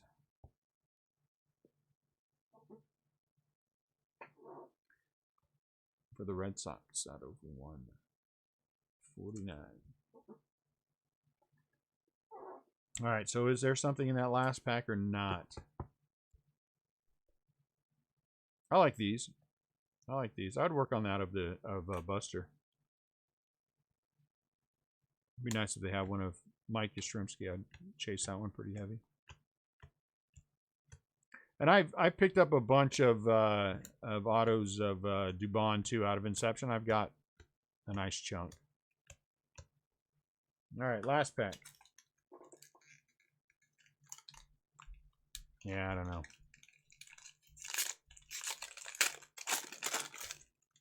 Nope.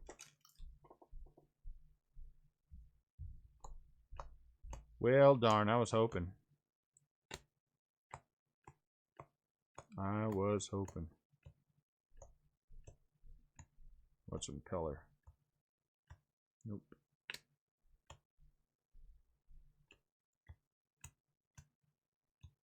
Well, that sucks.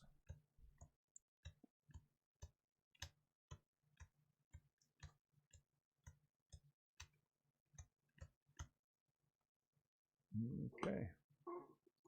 So here's our sleeve pile. Rookies and, you know, things like that that we pulled out. Here's some more sleeve stuff. Out of 300 are in here. Any of the foil miscellaneous stuff. So this is all part of the sleeve stuff. Yeah, I'm not unhappy. I'm not unhappy. I think the case definitely redeemed the other one for sure.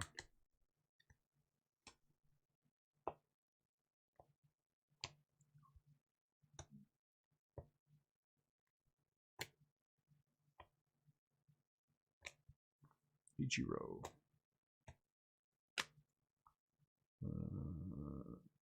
Machado. And look at that.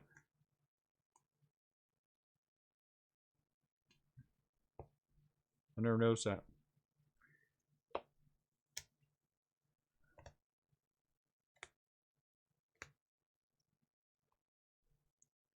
Go.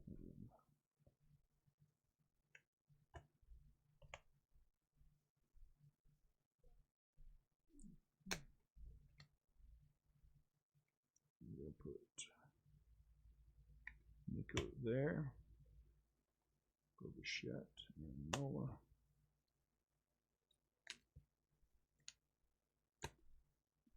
Gold.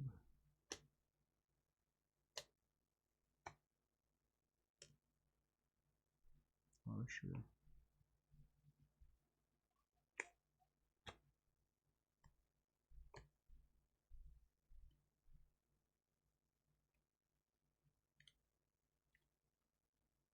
Okay, these are going to be all in no particular order. We'll start with these. Grandal for the Brewers, no number. Moncada for the White Sox out of 149, and McGee, no number. I got to put these up in front.